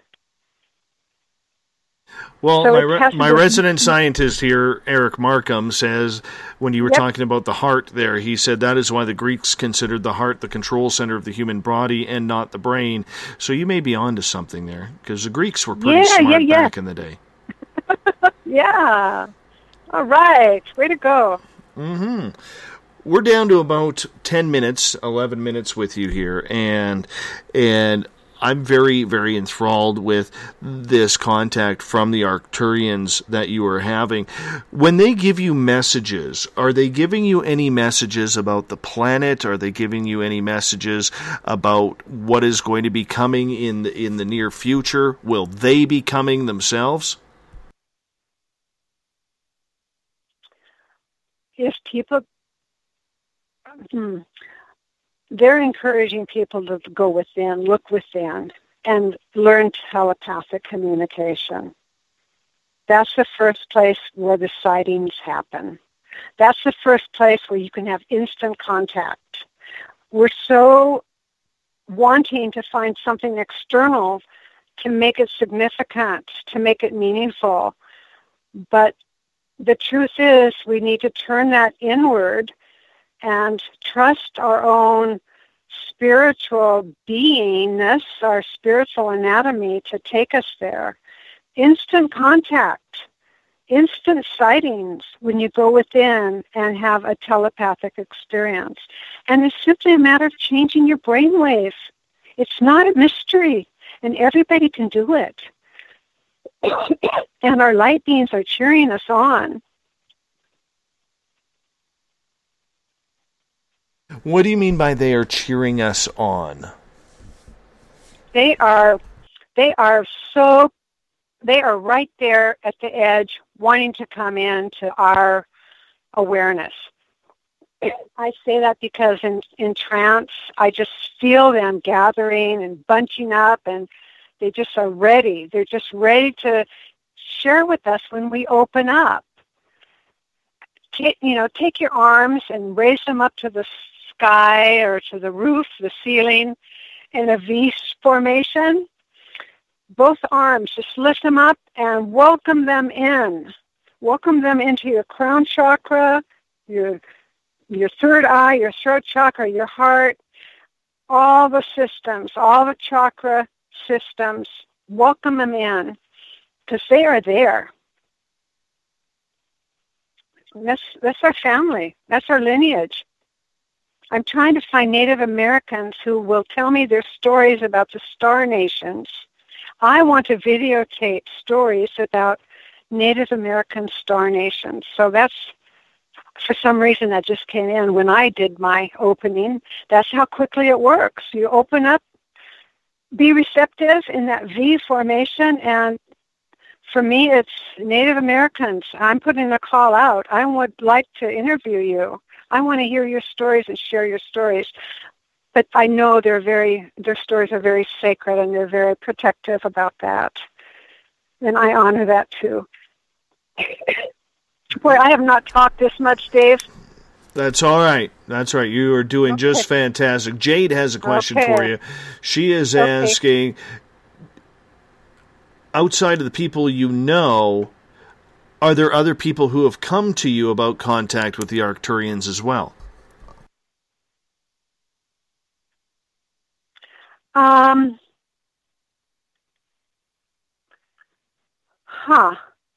Not for hypnotherapy, not for a session,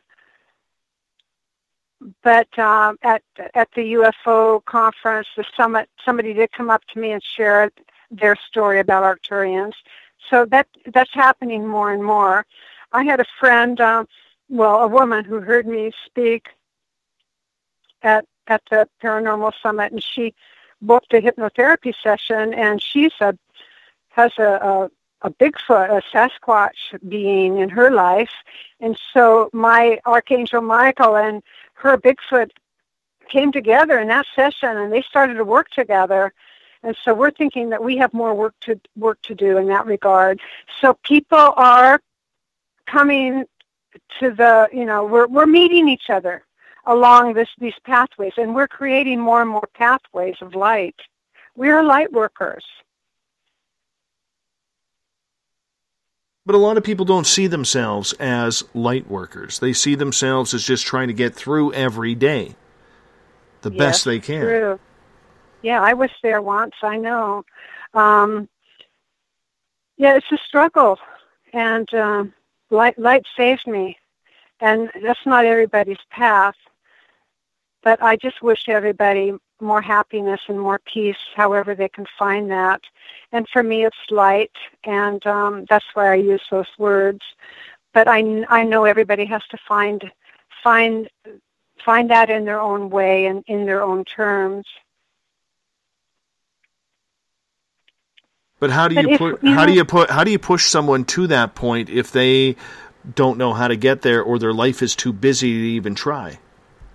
You just have to do your own thing. You can't push anybody. They'll just resist or be resentful or be defensive. You just tell your story and tell other, just walk the walk, walk the talk the walk. Andrew on Twitter has a question for you. He is asking, in your opinion, why does there seem to be so much interest in the human family from the extraterrestrials, in this case the Arcturians?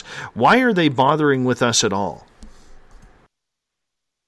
Well, we are star seeds. We are seeded by cosmic entities. We are part of the cosmic galactic family. We are one of the many. So the union, the unity, the communion is in progress. It's in process. It's like the Dark Crystal, that movie.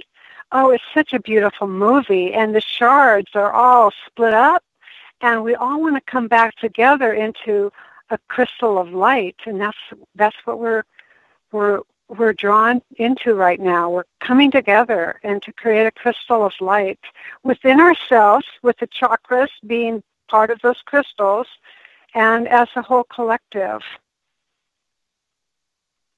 Again, back to the light example. Well, and Gail says, but what if we are just happy as just the way we are? Why do we need to do this? You don't. If you're happy, why? I suffered. I was in hell. Suffering will get you to move toward the light. If you're happy, then you're already in the light. The happiness is light. So good for you. Spread that happiness. Gail is full of happiness, I can tell you that. She is full. She's brimming to the rim. Her next question is, where then are the Arcturians from? Well, they say they're from the star, the Arcturus star. I just like their blue color. They're from that frequency of blue. To me, and maybe this will change once I learn more about the galaxies and the constellations. But right now, because my left brain doesn't have that information, I don't care where they're from. It's more they're in that blue energy spectrum. That's more important to me, to feel them than to know where they're from. Now, they're from that constellation Bootes, and I saw it pronounced Booties? as Booties. Yeah, that's where they're from. That's their home star. It's the second brightest star in the sky, which is pretty cool. We only have about a minute and a half with you here tonight, and I want to say a big thank you for coming on the show and representing UFO I-Team and Michael W. Hall and sharing your stories with us, because I think they are intriguing, and I think you may be onto something here, and keep up the great research. Thank you. You know, Thank you. And my question is, where could people find your blog and your writings? Because I know many of our audience are going to want to check this out. Yeah, please do. shedragon.com, SHE-dragon.com. That's a blog I've been writing since 2014. So it's very much an evolutionary journey. And then my newest website is Patricia Lee Hypnotherapy.org. And that doesn't have as much because that's just fairly new in this last year. Well, that's interesting. What's on your blog? What will they find? Oh gosh, they'll find my my experiences day to day, as I'm inspired and moved by spirit, by light, by darkness, by my struggles, my challenges, but mostly by light. Very, very intriguing indeed. And once again, thank you so much, Trish, for coming on Spaced Out Radio tonight, sharing your websites, your stories, your knowledge with us. Really appreciate you taking the time to do that.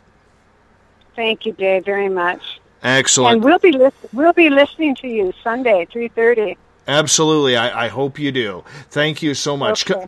Open lines in hour number 3, 1-702-302-4556. And I think Everett Thiemer is going to join us as well to gab away at the aliens or whatever we're going to talk about. It's going to be a lot of fun. We'll be back with more Spaced Out Radio coming up right after this.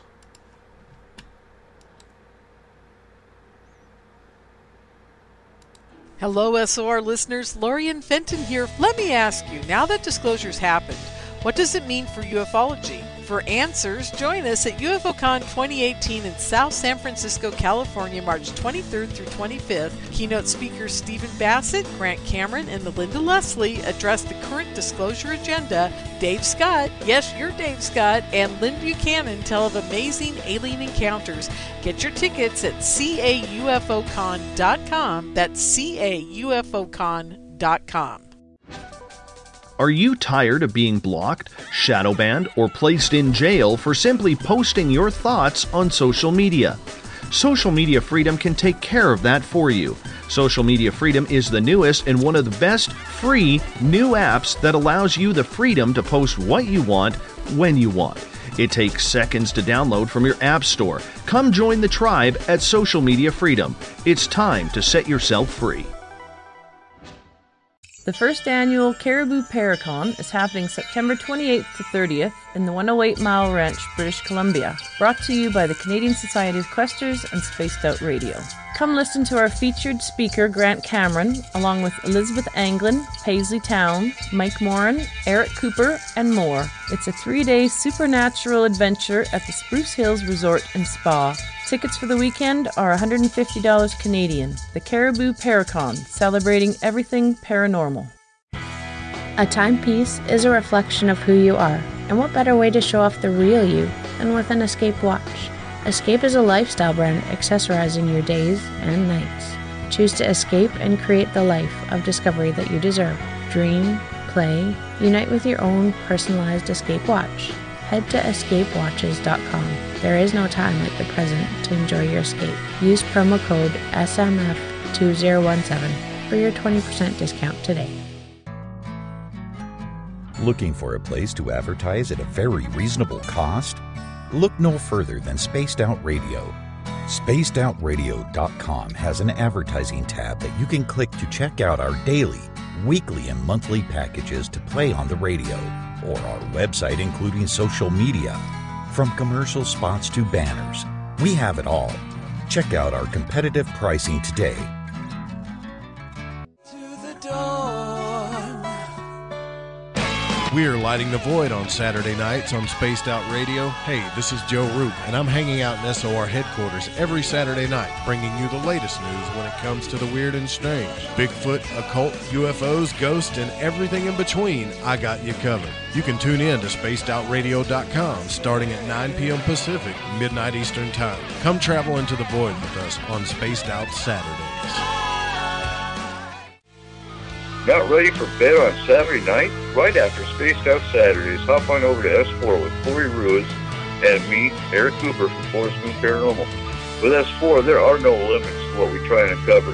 From government conspiracies to helping clean up the paranormal, no topic is safe on S4. We get to the heart of the matter, of the subjects you want to learn more about. So tune in on S4 starting at midnight Pacific, 3 a.m. Eastern, only on spacedoutradio.com.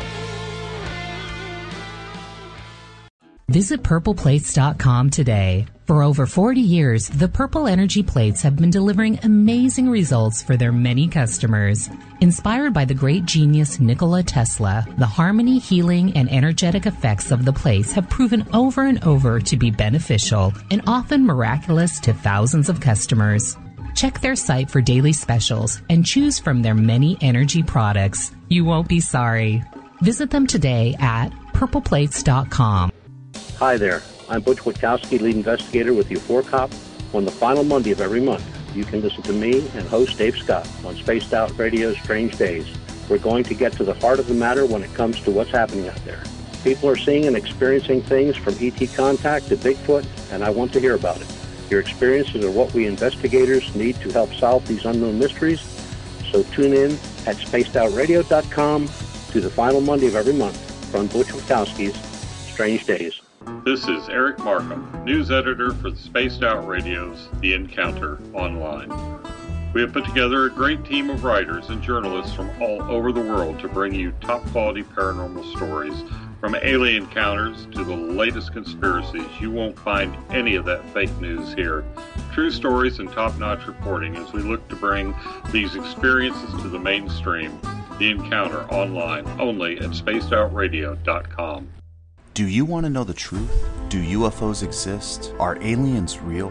Are the governments hiding the biggest secret in history?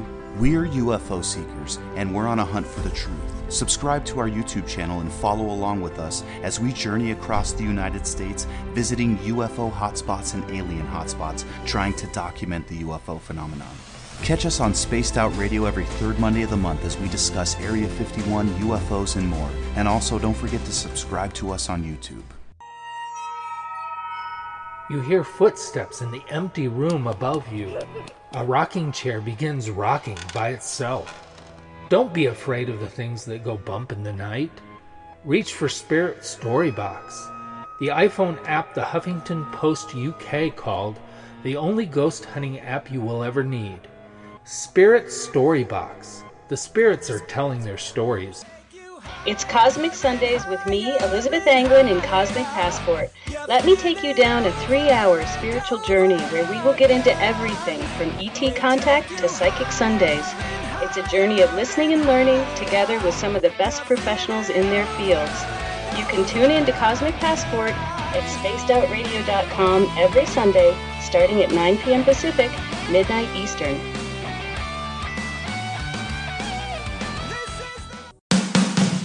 The views and opinions expressed by tonight's guest and topic of discussion do not necessarily represent the official policy or position of Spaced Out Radio, Spaced Out Weekend, Spaced Out Radio Limited, its hosts, syndicated carriers, or anyone associated with this broadcast. You're listening to Spaced Out Radio with Dave Scott. Follow Dave on Twitter at Spaced Out Radio and hashtag Spaced Out Radio, and on Facebook, Spaced Out Radio Show. Now, back to the program. Welcome back to the third and final hour of Spaced Out Radio. Tonight, I am your host, Dave Scott. Great to have you with us.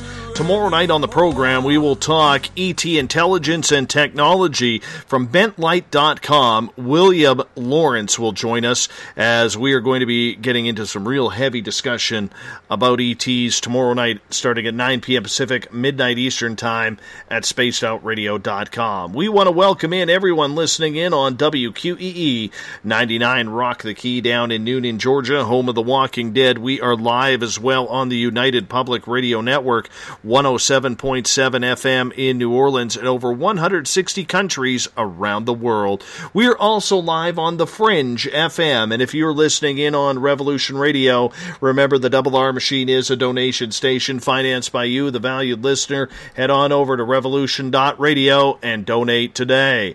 Bill Cardwell has set the password for tonight in the SOR Space Travelers Club. Vaximulligence. Vaximulligence. Actually, that's wrong. I apologize, Bill. Terrible. Got it wrong. Vaximulgence. Vaximulgence is your password. Make sure you use it wisely, Space Travelers, as Bill sets a password each and every night right here on the mighty SOR. Now, if you want to follow us on social media, we are live on Periscope.tv Monday through Friday. We are also on Twitter at Spaced Out Radio. Use the hashtag Spaced Out Radio if you want to connect live with me during the show as well. Give our Facebook page a like, Spaced Out Radio Show. On Instagram, you can follow me at Dave Scott, SOR. Subscribe to our YouTube channel. Go to youtube.com/Spaced Out Radio for our archives. We are on iHeartRadio in the United States, TalkStream Live. Tune us in on TuneIn, download and subscribe to our shows on iTunes. Our website, once again, is spacedoutradio.com, where we have a plethora of features for you, including shopping at the Spaced Out Radio store, reading the Encounter online, dealing with some rock and roll issues. Well, listen up to some Bumblefoot, our resident guitar dog. Make that guitar god. Not guitar god. Whatever. Guitar god. And you can also watch great videos from UFO Seekers, Contact TV, and so much more at spacedoutradio.com. We want to welcome in Everett Thiemer here tonight for hour number 3 as we are going to get into some stories that have been going around, especially about the Space Force, because that has really, really hit the fan with a lot of people on the alternative side, and it does get into a lot of what we have been talking about for the months in regards to disclosure. We're going to also open up the lines to you. 1-702-302-4556. That number, once again, is 1-702-302-4556. How you doing, Everett? I'm doing good. How are you? I'm not too bad. Not too bad at all. I got to admit, I'm getting a little excited for this week coming up. I am very excited about it, as, you know, going down to San Francisco to take part in UFO Con 2018, where I'm pretty honored to be a speaker, my friend. And you should be. That is going to be a lot of fun for you. It is. It is. And I know there's a few people from our listenership that are planning on heading over there and chatting as well with everything and coming on in to say hello. So I'm going to meet some new people from around Space Out Radio Land, which is always fun as well. That's great. We have to figure out a way to get you into the Chicago area sometime soon. I would love to. I've only flown over Chicago. And what, That's the safest way. Yeah. Well, from the air, it looks very nice. Nice view of the lake. I believe that's Lake Michigan. Am I correct? Yeah. Yeah. So it is. It does look beautiful from the air. I don't know if I want to go on the ground, but other Canadians have been there and survived. So it's kind of cool. It is. It's a great city, and we have to figure out one of the conferences in the area that we can get you down to. Because if I'm able to get out to San Francisco, we'll have met on each coast, but nowhere in the middle. Well, I'm hoping you can make it. We need to do that. Now the big question is, does Mrs. Thiemer know that you are planning on trying to sneak out of the house for the weekend to come to San Francisco? Oh, I can't hide anything from her. But not yet. She does not know yet. Is she listening right now? I hope not. But yeah, probably. So yeah, she probably knows now. Thanks, Dave. Yeah, no problem. No problem. You're the one who brought it up. I just confirmed. So, Mrs. Thiemer, this is not on Dave. This is on Everett and Everett only. I am innocent of this entire thing. Innocent. That's what I'm going to say. That's when I show up with a black eye, you're going to know why. Well, exactly. Just as long as she doesn't break the coffee cups, that's all that matters. How many cups of coffee have you had today? I have some bad news that I haven't really wanted to tell anybody. I went to the doctor today, and apparently he believes I have some medical issues that are caused entirely by drinking coffee. So he suggested I drop down to like 1 pot a day.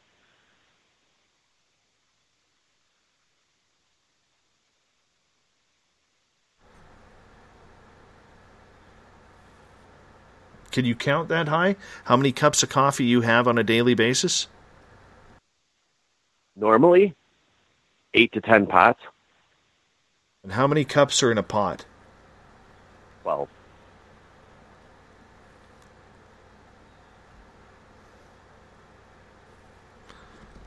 Are you adding it up? How many cups in a pot? Oh, well, it's going to be what? About, on average, 100 to 120. You drink 120 cups of coffee a day. My God, man. My God. And starting tomorrow, it's going to be about 12 cups a day. How are you going to spread that out? I really don't know. In reality, I will probably wean myself off slowly. That's terrible. That's terrible. My goodness, I don't like hearing. I mean, we here just a couple weeks ago we were talking about how you were going to try and invent a machine that could almost like dialysis, just pump it right in. Well, you can't live this hard living lifestyle forever, and maybe this is my time. Oh, my goodness, my goodness. Anyhow, back. I hope you do, and I hope you can show up to San Francisco because I am leaving. Just a reminder to our audience, if you're new, just joining the show right now. This weekend, I will be speaking at UFOCon 2018 in San Francisco at the Holiday Inn Airport Hotel. It's a great lineup of people, including Grant Cameron, Melinda Leslie. Joanna Richardson is going to be there, Misha Johnson, Steve Bassett, George Norrie is going to be in via Skype, David Adair, Len Kasten, Janet and Sasha Lesson, Preston Dennett, many people who you have heard on this show before. It's going to be an absolute great time. I am honored to be a part of the speaking engagement. I will be speaking on Sunday at 3:30 in the afternoon Pacific time, so that's 6:30 Eastern. And I will be discussing the idea of my own experiences and how it's kind of formed me in this field. So it's something that I am very much looking forward to. We are going to be using probably Facebook Live or Periscope. I haven't decided yet how we're going to broadcast it, but we will be broadcasting it live in regards to, all of you who would like to see it and can watch it live as well. So we are planning on doing that for you. During the weekend, I will also be getting some interviews and doing probably some Periscope Lives with people like Grant Cameron, Steve Bassett, and so on and so forth to say hello and really introduce them to you on a more fun, low-level topic rather than just, when they come on the show and it's all business and talking about business. So I'm very much looking forward to doing that this weekend. And so I am leaving on Wednesday night will be my last show. Thursday night, Elizabeth Anglin is going to be in for me. And then on Friday, Joe Roop is going to be in hosting on Friday night. So we've got a lot of great guests coming in this week. And I will be flying out, or actually Thursday, I'll be driving down to Vancouver to my parents' house, so that way I can drop off. My little guy is going to go down there and visit Grandpa and Grandma for the weekend, and I'm going to fly off on early Friday morning. I got to be at the airport for about 3:30 in the morning, so that way I can go through customs and get my ticket and get going on the plane to San Francisco, and then I will be back on Monday to host Strange Days with Butch Witkowski as we do the final Monday of every month. So I got a real turnaround here, man. Real big turnaround. That is going to be a hectic and fun weekend for you. It is. I don't know how you keep your schedule up the way you do sometimes. You know what? It's just it's built in, and you know what I've noticed lately is I've actually been cashing in on some nap time during the day. I've never been a nap guy. You have to love a good power nap. Yeah. My problem is my couch is so comfy. I've got one of those couches that you just like sink into, and it's like that microfiber stuff, and you just sink into it, and the pillows are soft. That, I mean, there's no getting a quick 10 minutes on that couch. If you want a 10-minute nap, you better set an alarm, because it will turn into 2 hours pretty damn quick. So, anyways, I wanted to ask you about the comments made by Donald Trump last weekend, and this isn't a Trump bashing thing, okay? So I just want to go into our audience. I don't want to see drump or stump or grump or any adjective that you want to use. This isn't about that. But he made a very interesting comment while on the West Coast talking to some United States Marine Corps soldiers about potentially putting in a space force. Do you think that this was just more Trump bluster and rhetoric rather than maybe tying into what is currently happening with the buildup and the energy around disclosure, Everett? You know, it's really tough to tell, because offhand, I mean, just looking at it, it absolutely sounds like something Trump would maybe just say, you know, with his history of just making things up and pulling things out of his pocket. And say something like that just for the reaction. But on the other hand, with everything going on, is this a way to sort of introduce the idea that maybe there are some programs that are going on that are farther along than we believe? You know, is this a way to introduce that or begin to introduce that along with the disclosure to the public? It's really hard for me to tell right now. There is so much out there that, you know, it's a battleground right now with everybody arguing about the whole to the stars, and then you have the Trump camp with, you know, the whole political side of that. When you look at that statement or his statements about that, I'm not sure yet. I really don't know. I'm going to wait and kind of reserve judgment and see what happens, what he says and tweets and the statements he makes over the next couple months before I really commit either way. Just because it is Trump and you don't know. And as much as we can pick on Trump or people can pick on Trump, in reality, I don't think he is a stupid person. So it wouldn't surprise me if that statement was made intentionally to sort of introduce the idea of something to the public. So, you know, having said all that, I'm reserving judgment as of yet. I just don't know. Eric the Awakening Man has called on in here at 1702-302-4556. Eric, what's going on? Hey, guys. Just listened to Everett. Everett, are you familiar with the herb called herb mate? It's a drink. It's a tea drink. You know, I think I've heard of that. It has I don't know if I'm describing it right. It's like a natural caffeine, so it can provide you with the lift that you would normally get from coffee, but it's healthier, quite a bit healthier. So if you make the switch over, go check that out, because I think you'll end up liking it, because I switched over and I like it. I just thought I'd share that with you. Oh, well, thank you. I will try that, because I imagine I'm going to be suffering for a couple of weeks. Yeah, you might have to get like a bong or something. Smoke a few bong hits to calm yourself down a bit. That'd be silly. No, I don't do good calm. I live on the caffeine rush. Right on. I've seen it. Well, I got some news for you guys. Sure, fire I don't away. know if you're aware of this. Yeah, this is a fact. This is not speculation or hyperbole, but there is a factual U.S. Space Corp that was formed and just made legit in January of this year. So what Trump was talking about has already been approved and is already moving forward. And what the deal is I know the guy. I actually follow him on Twitter, who's managing the Space Corp group, and he says that that the Air Force will manage the current airspace that maybe we could see with the human eye, so to speak, and then anything above the space, the current immediate space up above, let's just go way above that, is going to be managed by the Space Corps.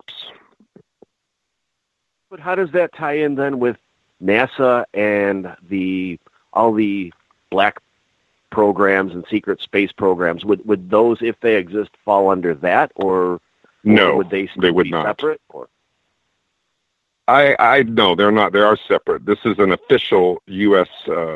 Just like NASA's official and the Air Force, official. These are official programs. But my speculation is that because so much information is starting to come out about these secret space programs, and I'm tending to believe that they are real, that eventually, as disclosure moves along, people are going to catch on that there is actually a secret space program. So if we have this Space Corp group that's legitimate, they can then just say, oh, it's the Space Corp. Just like NASA. I mean, it's kind of like it's a legitimate organization, but it's somewhat of a front for the real secret space program. So you know what I'm saying? They're kind of using psychology on the masses a little bit with this stuff. I just think that militarizing space is a dangerous path to tread. Oh, 100%. Especially if humans are out. I mean, if we have human minds that are down here in our military, hierarchy positions, and they think that they're going to erect a space fleet that's going to battle aliens in space, kind of like Star Wars. The feedback that I'm getting is they're not going to be able to shoot what they can't see. I mean, some of these, in my opinion, some of these beings that possess these advanced craft that are not from this world, I mean, they can cloak, they can dematerialize, they can go from one dimension to the next dimension, and we don't have that kind of space weaponry where we can shoot these things down. But we do have space weaponry that can shoot down craft, and we have shot down craft. That's what Project Moondust is all about. I think the more interesting side to this, instead of dealing with aliens, I think people could actually get a look, gentlemen, and Everett, I'm curious your take on this, get a look at maybe some of these aircraft that have been locked up in black projects for so long. I mean, let's face it, there have been replacement aircraft for the SR-71. We know that. People have come out and said they know that. I mean, there's enough information and intel out there that it's a bad secret. Billions upon billions, if not trillions of dollars just don't go missing because, you bought too many, fridges for Air Force One at $24 million a piece. You know what I'm saying, Everett? Yeah, I do. Then let's take that a step further. Like Eric said, let's assume that if there are aliens out there, we don't have the technology to fight them. So we're creating this militarized zone in space, or the Space Force to militarize to militarize space. We don't really need that. We have the capabilities in the lower atmosphere to basically annihilate the Earth 10 times over within hours. So is this just something formulated by the military-industrial complex as another way to get funding and spend money and build businesses? I think it is. I think you're actually... Go ahead. No, please. You finish up. No, I agree. I totally agree with what you just said. However, how far down the rabbit hole do we want to take our minds with this one? I mean, if for example, there are these, which I think, we don't just have a world or a universe of all positive beings. I think there is, there's a negative aspect to some of these, these other non-human life forms that I think that's where the fear comes in. So maybe our military thinks that, if we I do believe that they will spend money on these programs, but I also believe that a lot of that money is going to get shuffled into the pockets of the elite, and that they might tell us that we have all this stuff, but probably some of the stuff or half the stuff will probably never get built, but yet we'll be paying for it anyway, and they'll just be shoving it in their pockets is kind of what I think is going to happen. What about those who say this was just another brain fart by the president in opening his mouth and speaking about things that he knows nothing about, Eric? Actually, I don't know if you're familiar with this guy, Emery Smith, who's kind of become more popular recently, but he actually said tonight in an interview that that Trump knows about this and that he wants disclosure, but he's not going to talk about it publicly. He's going to play the role that he's playing right now, which is, just he made his one comment, and that's all he was permitted to make. But I'm not saying Trump's good, bad, ugly, or indifferent. I'm just saying that he does know about this, in my opinion. I think he does too. And Everett, would you not agree that every president who comes into power after election is immediately debriefed on subjects like the black projects, aliens, and other secrets that normal people wouldn't know? I think I would agree to an extent. I think that there are some agencies that may try to, especially to somebody like Trump, they may try and hide certain aspects of their projects, and maybe he isn't getting all of the information that a more inside or typical president would. But I do agree that they are usually briefed on a lot of these projects and programs, and he probably knows more than we think he knows, but I don't think he knows everything. We're going to go back to the phone lines here momentarily and trying to get a question in. Let me see here, guys. I think there's a question that I'm missing here from Revolution Radio. Jerryberry, you tried calling in. I'm not seeing you here. You seem to have hung up. I'm going to try calling you back here. I know you're listening. Jerryberry, are you there? Not hearing him. Let's see if we... Jer, are you there? Hold on. All right. What am I holding on to? What am I supposed to hold on to? I need to mute out my tuner. Oh. Anyway, I'm listening in, and I just questioned you and gave you a flag call to get your attention excuse me for interrupting. To get a question from the chat room. Yes. Fire away. I flagged it to you in Skype, and it's Dave, a question from the chat for the guest. Space Corp, AK Buck Crenshaw is what they put, and Olive's checking to see if that was a question, but does that make any sense to your guest? I know it doesn't to me. Does it make sense to you? Are you on Twitter, sir? No, Revolution Radio. No, I'm okay, live. If you go to Twitter and just so you can know what I'm talking about, just type in @Space Corp, CORP, and or you can Google search it. But if you want all the information, they got a Twitter account, and they've been tweeting about this for many months now. I knew about this. I'm not trying to say that I know everything, but I knew about this several months ago before it even got announced, and I was curious if it was a joke. I thought it was a parody account. And so I started asking this Twitter person questions, and then some other guy sent me a direct message whose name is also attached to the Twitter account. You'll see when you go to @SpaceCorp. And then I started talking to him in private message, and he could only tell me so much, but he was very forthcoming, and he was saying, yes, this disclosure is real. It's happening. We're going to be dripping out all different types of disclosure, and this is just one aspect of it. Oh, I see. Well, I'll stand by for a minute with you, Dave. And listen in if you don't mind. Yeah, go right ahead. Hey, Eric, I'm on Twitter right now looking at Space Corp, and it is some Russian type writing on here, dude. All right, let me pull it up real quick because I don't have it on here. That would be wonderful. If you can share the link, Dave. I'll put it on. I'll tweet it out, and then I'll put it on. I'll put #Spaced Out Radio. I gotta find it here. Where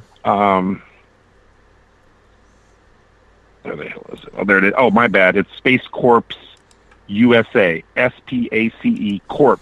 CORPS USA. I'll tweet it out right now. There it is. President Trump's comments on the Space Corps, but an Air Force got covered. Da da da da. Yeah, we better. And the guy that I was talking to, just so you know, is that he's included in that link. It says at GUISEBULE. He was the guy that I first started talking to about 6 months ago, and yeah, he lives in Los Angeles. And anyway, I got quite a bit of information, but then we got to the point where he says, I can't tell you anymore. That's all I can talk about. And then he just kind of disappeared for a few months. And he won't really talk to me anymore because I think it's just, but he's friendly. He's a nice guy. He's just doing his job. You pushed yourself away. You pushed yourself away, my friend. Everett, what do you think? What do you think? Do you think this is all just pomp and circumstance to try and get people excited about getting the United States back into the space race? I don't know. I really don't. And I hate saying I don't know, but something that Eric just said really piqued my curiosity. If the gentleman that he was talking to said that disclosure is real and that it's happening, how does this fit in with all of the other disclosure activities? How does this fit in with To the Stars? Are they going to compete with them? Is this going to be a turf war? I'm curious to see what happens now with that, because now it sounds like there's almost two different organizations, one public, one governmental, that are talking about disclosure, and it's happening. So is something that's released going to be more reliable coming from something that's sponsored by the government versus something that's independent?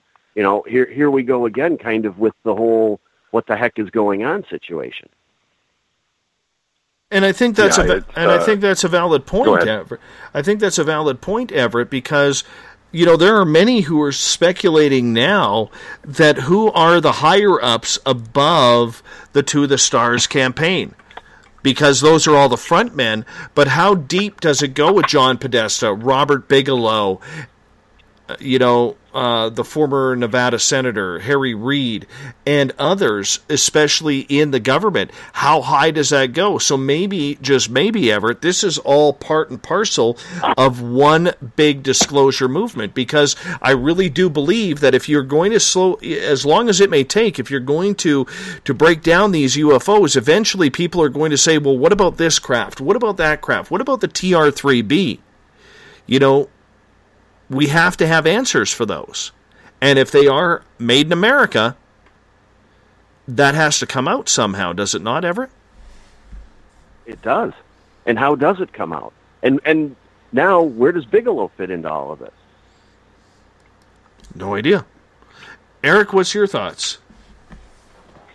Well, I'll just kind of tell you a little story. I'll try to make it brief. So I was in Cottonwood. I met this guy, Tom Dongo, and spent quite a bit of time with him. And then he mentioned this guy, Bob Short. And so I've tracked him down. He was in a care facility. He's 88 years old. And so I said, I really want to meet this guy because he's been a researcher since the 50s. And then while I was at the care center and I interviewed the guy, that we went to go have lunch in this room, and there was some other old timer that was sitting in there. So it was the three of us, and I didn't even know who this guy was I didn't even know that he even had a story.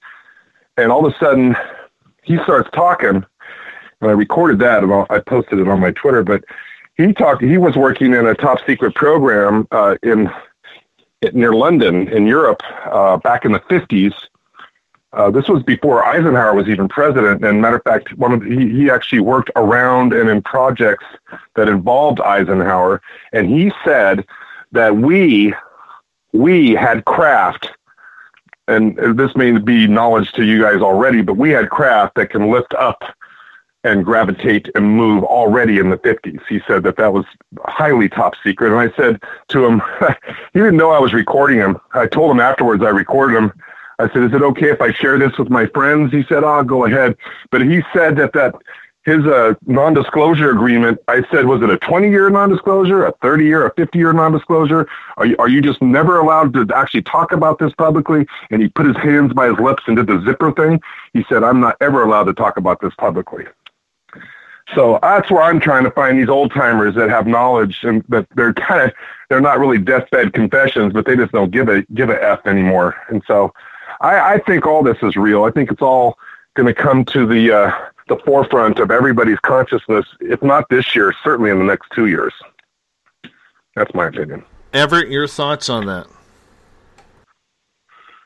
You know, I believe that this person told you this, and I can accept that maybe even he believes it, but we've had dozens and probably hundreds of deathbed confessions or people breaking their non-disclosure agreements, and it just never really seems to get us any farther along. So I hate to sound jaded, but in a way, those are kind of, I don't want to say I'm dismissing them, but I kind of am. I need more than that now. We've had 20, 30, 40 years of those, and they haven't really moved this along at all. No, I agree 100%. I learned this more from my own personal knowledge, and then to share with guys like you and Dave and whoever else wants to listen. And, you know, there's only maybe less than 1% of us that's probably even going to accept this as a possibility. It's not something that the public's even going to buy for 1 second. I get that. I totally get that. And I'm not saying I totally dismiss them. I think that they can provide good clues and good places to begin and start looking at things. But at the same time, to me, I kind of take them with a grain of salt at this point. Well, I mean, for me, I agree. I look at, could there be any agenda, you know, with this old timer, for example? You know, obviously he's not writing a book. He came across with basically like almost no ego, and he wasn't bragging. As I was talking, he was telling all sorts of different kind of stories. And the only reason why I think he shared that is I was kind of guiding him with questions to try to pick into his brain and see if he would tell me something other than just about, well, here's something else he told me that was I never knew this. Most of us maybe know that in the 70s, so that was back in the Linda Moulton Howe and a few other people that were researching the cattle mutilations that were going on in the San Luis Valley in Colorado. And that was even documented in that 1974 documentary, UFOs Past, Present, and Future. But this guy said in the 50s, after he got out of the service, he was living in New Mexico. He became a rancher, and he had lots of rancher friends. And he said that these lights in the sky were coming and mutilating cattle in the 50s. And I'd never heard that before. And he told that story for about 10 minutes. So I don't know. I think it's all interesting. It's just fascinating to me. It is definitely interesting. And, you know, I have spoken to a few people that have mentioned cattle mutilations taking place back in the 50s and 60s before they really got popular or drew attention. And I can kind of accept that, because to me it makes more sense that maybe they started and they were going on for a while and then maybe picked up and people began to take notice. That makes more sense to me than this idea that sometimes is portrayed that it was like this big all of a sudden wave in the 70s that just began and everybody started investigating. I can totally accept and buy the idea that they happened quite a bit prior to that too. And it goes along with the Eisenhower theory of him saying that supposedly went on that ship in Southern California years ago and made that deal with the aliens and let Russia in on that, you know, and they were supposed to abduct some of us for learning, but ended up doing what they were, and Eisenhower actually made the wrong decision about that stuff. It kind of relates to that in essence too. Over. That theory I am in full believing in is the Eisenhower theory, and we have talked quite a bit about that. And it's funny because, like with Laura Eisenhower, who has been the only family member who has really talked up and spoke out about it actually happening, not a single member of the Eisenhower family has told her or come out and said, no, that's not real. oh, that's just Laura, or Laura's a little bit of a wingnut. Do you know what I'm saying? It is a bit curious, isn't it? I think it is. Eric, what do you think? Well, yes. I've actually got to spend quite a bit of time at different conferences with Laura, and I feel for the woman because to have this knowledge and this awareness and have this lineage, to have to live with that and the pressure of wanting to, a lot of people don't really appreciate the decision that Eisenhower made, because it may be, if it's true, if everything about that whole story is true, then if we had a do-over, we might have done it differently. But what was interesting about what this old-timer said about Eisenhower is he knew fully aware about the ET presence and about our craft that we had and the craft that they had, all of that before he was president. So it makes, maybe that was why he got, and I believe presidents are selected, not elected. So maybe that's why he was selected in the 50s, because after Roswell happened in the 47, there was a huge flap going on in the 50s. So they needed somebody in there that already knew about it, that can manage it. And it just kind of adds up. It just, if you put the pieces, I can't say for sure that's what happened, but that's the way the puzzle fits in my mind. It's very interesting. I think intriguing. that kind of makes sense. Go ahead, Everett. Oh, I was just agreeing with Eric. I think it kind of makes sense, doesn't it? Mm-hmm. I think it totally does. I'm a firm believer in the Eisenhower theory. I really am. I don't know why. Well, they had that. Go ahead, Dave. They had that one Roman Catholic cardinal or somebody that was present at that issue and took it back to the Pope. If you remember that, there's a lot of things that put that to the point of where it is, and nobody's really questioned it since. Over. Is that your dog barking in the background there, Jer Bear? Yeah, good call. What kind of what kind of dog? What kind of dog you got? Purebred miniature dachshund. Oh yes, yes, I have a Chihuahua dachshund. That's just made for barking. Made for barking. That's the only thing that dog does. She's telling me to come in, so I got to go bring her in. I'll be right back. All right. I think when it comes to this whole Space Force, do you think it has anything, Everett, to do with the Russians and the fact that Vladimir Putin now is putting the pressure on, saying we can get Russians up to Mars within 45 days?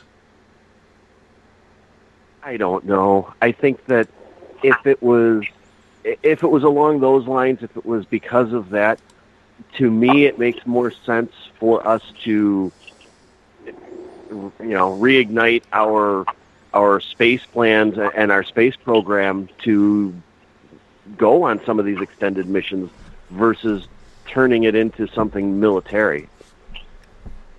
I agree. Let's go to the phone lines here, guys. We got a call coming in from area code 423. Area code 423, who are we speaking with tonight? Hey, Dave, this is Tommy. How you doing? Tommy, what's going on? I got literally about 2 minutes for you, buddy. Okay. Well, I'm just surprised with the abundant amount of information available and that's out there that it doesn't seem that too many people could make up their mind about what's really going on here. What's it coming to? What's the conclusion? Why? We don't have time, but questions, rhetorical. Why is this happening? Why is disclosure of the sorts, confirmation coming out on this trickle to condition the people to something? What is that something? You need to go down the road with this. Everybody's stuck in the mud here. I'm sorry, but it's the evolution of consciousness. It's all totally spiritual. And people are distracted with the outside, enamored with their 5 sense infatuated egos. When we are the ones we're waiting for, but nobody could be the change they want to see in the world when the same crummy thinking they created the world that we find ourselves complaining about. So. At some point, I think this collective here needs to move to the next level, and it's going to hurt. and that's what's happening to help us. Like your last guest, a general way of saying, what's a light worker? It's about moving on, and you're not going to get to go down to the voting booth and click how you want to do that. So we're getting to help from the good side against the negative forces of the bad side that's routing it out because it's coming to an inevitable conclusion for an ascension event, ascension point. Another conversation, very interesting. But anyway, I know my time's probably up, but I like this conversation because it just needs more time, and everybody's stuck looking up in the sky for these craft when it's like interesting, okay, but it's kind of like they. It's an inside job. What could I say? We're looking out. We need to look in. And we haven't had that conversation yet. People, just tip of the iceberg. It's too scary. The truth's been covered up. The government needs to disclose the truth about all the lies. They're not going to do it. They need to get rounded up so we're free to have an environment where it's safe to practice our authenticity and not get your head blown off because you want to speak your mind. Okay, it's too dangerous. The environment is too dangerous to come out with it. You can't say what you mean and mean what you say. We can't practice our authenticity because the truth has been criminalized and everybody's holding back their hidden secrets and everything. And we don't know how to do that together. Privately we can in a private conversation. But we're learning. I'm not putting anything down. All right. That's We're awesome, learning. Tommy. Thank you so much for calling on in, brother. I appreciate that. Well, thank you for having me. All right, you guys. Thanks a lot. All right, take care, guys. Everybody hold on. It's time for the Thought of the Dave.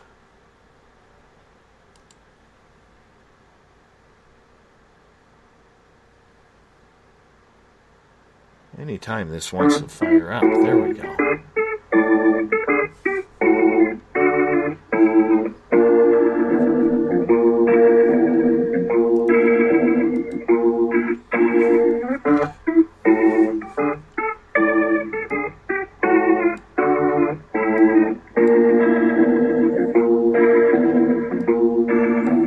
Thought of the Dave happens every night at this time, where I ask a question during the day to get you guys involved in the show. Finally, the computer was sticking there for a second. Couldn't turn the volume down. Anyways, today's Thought of the Dave is, do you believe that people are receiving extraterrestrial downloads? Let's start with our panel tonight. Everett, do you think these downloads are happening? Yeah, I think that there are some people out there that are connected enough to their own spirituality and to the universe in general that I believe that there are some people that could be getting some information that a lot of people are missing. I'm not a big believer in it. I'm still not sure if it's happening or not. I've had very credible people tell me it's happening. I just don't understand it. Way above my pay scale. Eric, what do you think? I don't understand it either. It's like this guy, Tom Dongo, telling you about. He's a remote viewer, and he says, I could teach you how to do it. It's easy. I'm like thinking to myself, don't lay that bullshit on me. You teach me how to do it? It's easy? If it was easy, we'd all be remote viewing. So it's the same thing with understanding how people are channeling information or people that are psychic. My personal guess is that maybe these people, for whatever reason, their DNA has been possibly activated, or they've raised their vibration, or maybe through some sort of genetic connection through their cosmic ancestors, that they are receiving this vibrational information that maybe somebody like myself, who I'd call a standard human, is, for whatever reason, isn't receiving. That's the only way I can piece it all together in my mind. Mm-hmm. Jer Bear, are you still around, or are you still playing with the dog? I think he's still playing with the dog. We'll go on to some of the comments here. I'm right here, but I'm just muted out, Dave. Excuse me. All right. What do I'm you listening. think? What do you think? I was stepped away. What was the question? In regards to downloads, do you think people are really getting downloads from extraterrestrials? Oh, that's a big question. I've never put any thought on that. I could honestly answer that right now. With, Well, let's get to some comments here from our listeners on today's Thought of the Dave. Michael W. Hall from the UFOI team says, yes, and I believe, Dave Scott, you are one of the major depositories in this parsec of our universe. Maybe you should try charging some dumping fees by the gigabyte. I don't know quite what that means. He is a lawyer. He uses big words. You know, I don't know. Let's get to Dennis. Yep, capital Y for yes. Most are just not in tune with the frequency. Do you believe there is some frequency, Everett, that people are not picking up on? I guess. I don't know if it's a specific frequency or if it's just people are, I guess it would be a frequency if they're in tune. I mean, I think it has a bit to do with, you know, how centered you are spiritually and how centered you are just with, you know, your own personal life. And I think the more at peace and the more centered you are, the easier these things can come through, I guess. But I don't know that, you know, I don't know if there's like something that you would tune your body to a specific frequency to receive them or anything like that. I just think that I will say that I believe that there are people out there who can connect to something, whether it be spiritual or extraterrestrial, and receive some sort of knowledge that other people may or may not be receiving. All right, let's get to another one here. Scott says, no, I don't believe it. James says, oh, yes, very much so. I don't know where it comes from, so I'm just guessing. Non-local consciousness or the manipulation of only include that because the subconscious is always open to suggestions, and when we in the United States of America are under constant bombardment of subconsciousness suggestions from multi-dimensions. What do you think, Eric? I'm sorry, I spaced out on the radio there for a minute. Wow. Just a real brief, what is the question? Say a real brief question.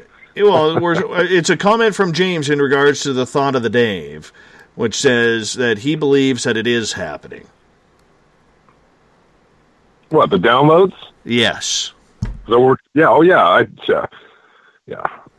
believe it. And then I also believe this, that there are people out there that are under the illusion that they're going to become popular and famous and maybe make money and whatever their ego tells them that they need to think that they will, they might imagine in their mind that they're getting downloads after maybe too many beers or too many bong hits, and then they're, you know what I mean? There's those people out there too. So that's why it makes the whole idea of it a little bit sketchy, is because you, just like in politics, you've got the misinformation, the disinformation, the fake news, the real news, all blended together, confusing all of us, and none of us can figure out very easily what really is happening. So we have to really dig and research. That's really the only way we can learn this, the truth on this stuff, in my opinion. All right, let's get to some more comments from audience. Hi, Bob says, yes, every time I watch CNN.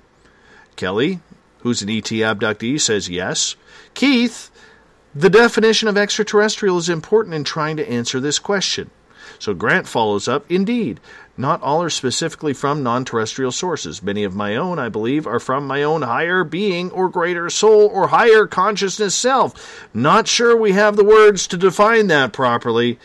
I want what he's on. Brent says it's definitely possible. Brent is followed up by Brett, who says, really? Really? Dennis then says, try to process these 3D distractions to clear subconsciousness in order to consciously interpret the messages. Best in dream time. Subconscious interferes with way too much for many. I understand its purpose, just a process during wake time to clear. Yeah, it's a short rant. I hope I did that one right. Do you think it deals with consciousness there, Eric? geez, what is consciousness? I agree. To me, okay, this is my amateur opinion, and I'm not afraid to say I feel like sometimes I learn information that's important to share, but a lot of times I don't know any more than anybody else. But the consciousness thing, it's like, first of all, we have to, for me personally, I have to learn and practice on putting my ego aside. If the ego is involved in anything that has to do with consciousness, I think there's going to be a twist on the whole thing that's not going to come out the way that we would prefer. So that's why meditation, that lady was talking about in your show earlier, is to kind of calm I have this guy try to teach me meditation, and I can do it for a while, but it's calming the monkey mind. And so if we can learn how to calm our minds and basically just think of literally nothing, that being in that state of consciousness is going to allow us to receive whatever we want to call it, downloads or information that could benefit us and humanity in the future. Mm-hmm. Deb near fell over in my chair there, scared the living crap out of me. You know when you just lean too far in your chair and all of a sudden it starts to go over? Yeah, that scared the hell out of me. Rock the boat, baby. I'm watching the replay on Periscope right now because there is a delay, and oh my God, I think I may have pooed. Oh, Dave, don't tell us. Oh, yeah. I may have had. Can I say something regarding Absolutely. Regarding the fact that about talking about this SS program, the secret space program, it's a fact that in 1957 we lost Admiral Byrd, passed away. I don't know if it was trippy or mysterious or what. A year later, here comes 1958. They formed NASA. Also in that year, they created the treaty that with all those countries about Antarctica that nobody was allowed down there. And so those two things there make me wonder about in regards to, was there already a secret space program? Did they create NASA's as just a elementary type Watson attitude to just pull it off with the common people, us, to do that, or did they do that to suck all that money into the deep state, and NASA is just a big fallacy? But that's one thing that I wonder about. I wonder about that too, and I think that's highly creative in your questioning there, because I think that's very valid. Let's get to a couple more here. Let's go to Brandy. Funny story, Dave. I call my psychic ability when I tune into people all day long psychic downloads, and I believe it is a high vibration that I'm pulling the info from. Always accurate and completely fascinating. Short answer, yes. Kim says yes. Brett says, and what are the aliens telling you? Adam believes that everything comes from gnomes, because that's his job, to troll my page with gnomes every single day. Thank you, AdGnome. Appreciate that. We got a bunch of yeses coming from Vesna in Croatia, Vicky, Elizabeth, Robert, Chris, Charles, Corey with a K. Sometimes I wonder if the chemtrails are helping with that. Metals that are sprayed gets into your system and you become a walking antenna. Aussie Rob, yup. Cooper, yes, I do. David states, oh goodness. Davis states, I think my knowledge of things have improved, but that could be now that I'm sober these days. Ha! But on all seriousness, yes, I believe our vibrations are being raised, especially to Earth's problems. And that's where we're going to leave it tonight, my friends. Jer Bear, thank you so much for calling in. Appreciate it. Thank you, Dave. All right. Eric with a K, good to have you. Everett Thiemer, good to have you as well. Thank you to Tommy for calling in as well. So much appreciated. You guys hold on. I'm going to wrap this thing up. We got Mr. Ron Bumblefoot THAL rocking in the background with Little Brother is Watching. Bumblefoot is the official music of Spaced Out Radio, rocking us in and out of every single show. Get your horns up for Mr. Bumblefoot as he rocks us with Little Brother is Watching. Tomorrow night on the program, William Lawrence from Bent Light TV will join us.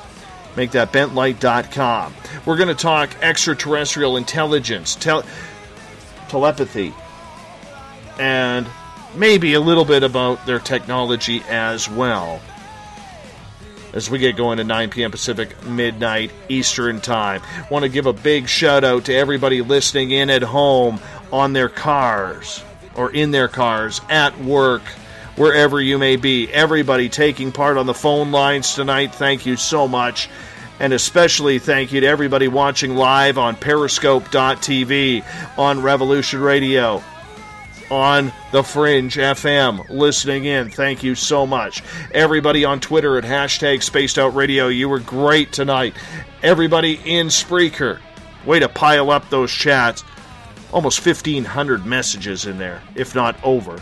And to the veterans in the SOR Space Travelers on Facebook, thank you for a great night. We're going to do it all again tomorrow night. I hope you take the time to join me, continue to share our shows, continue to support what we do on a nightly basis, because together, my friends, we own the night. I will talk to you in 21 hours from now. Mr. Bumblefoot, we need a favor. We need you to take us home. Good night. Have a good one. We'll see you tomorrow.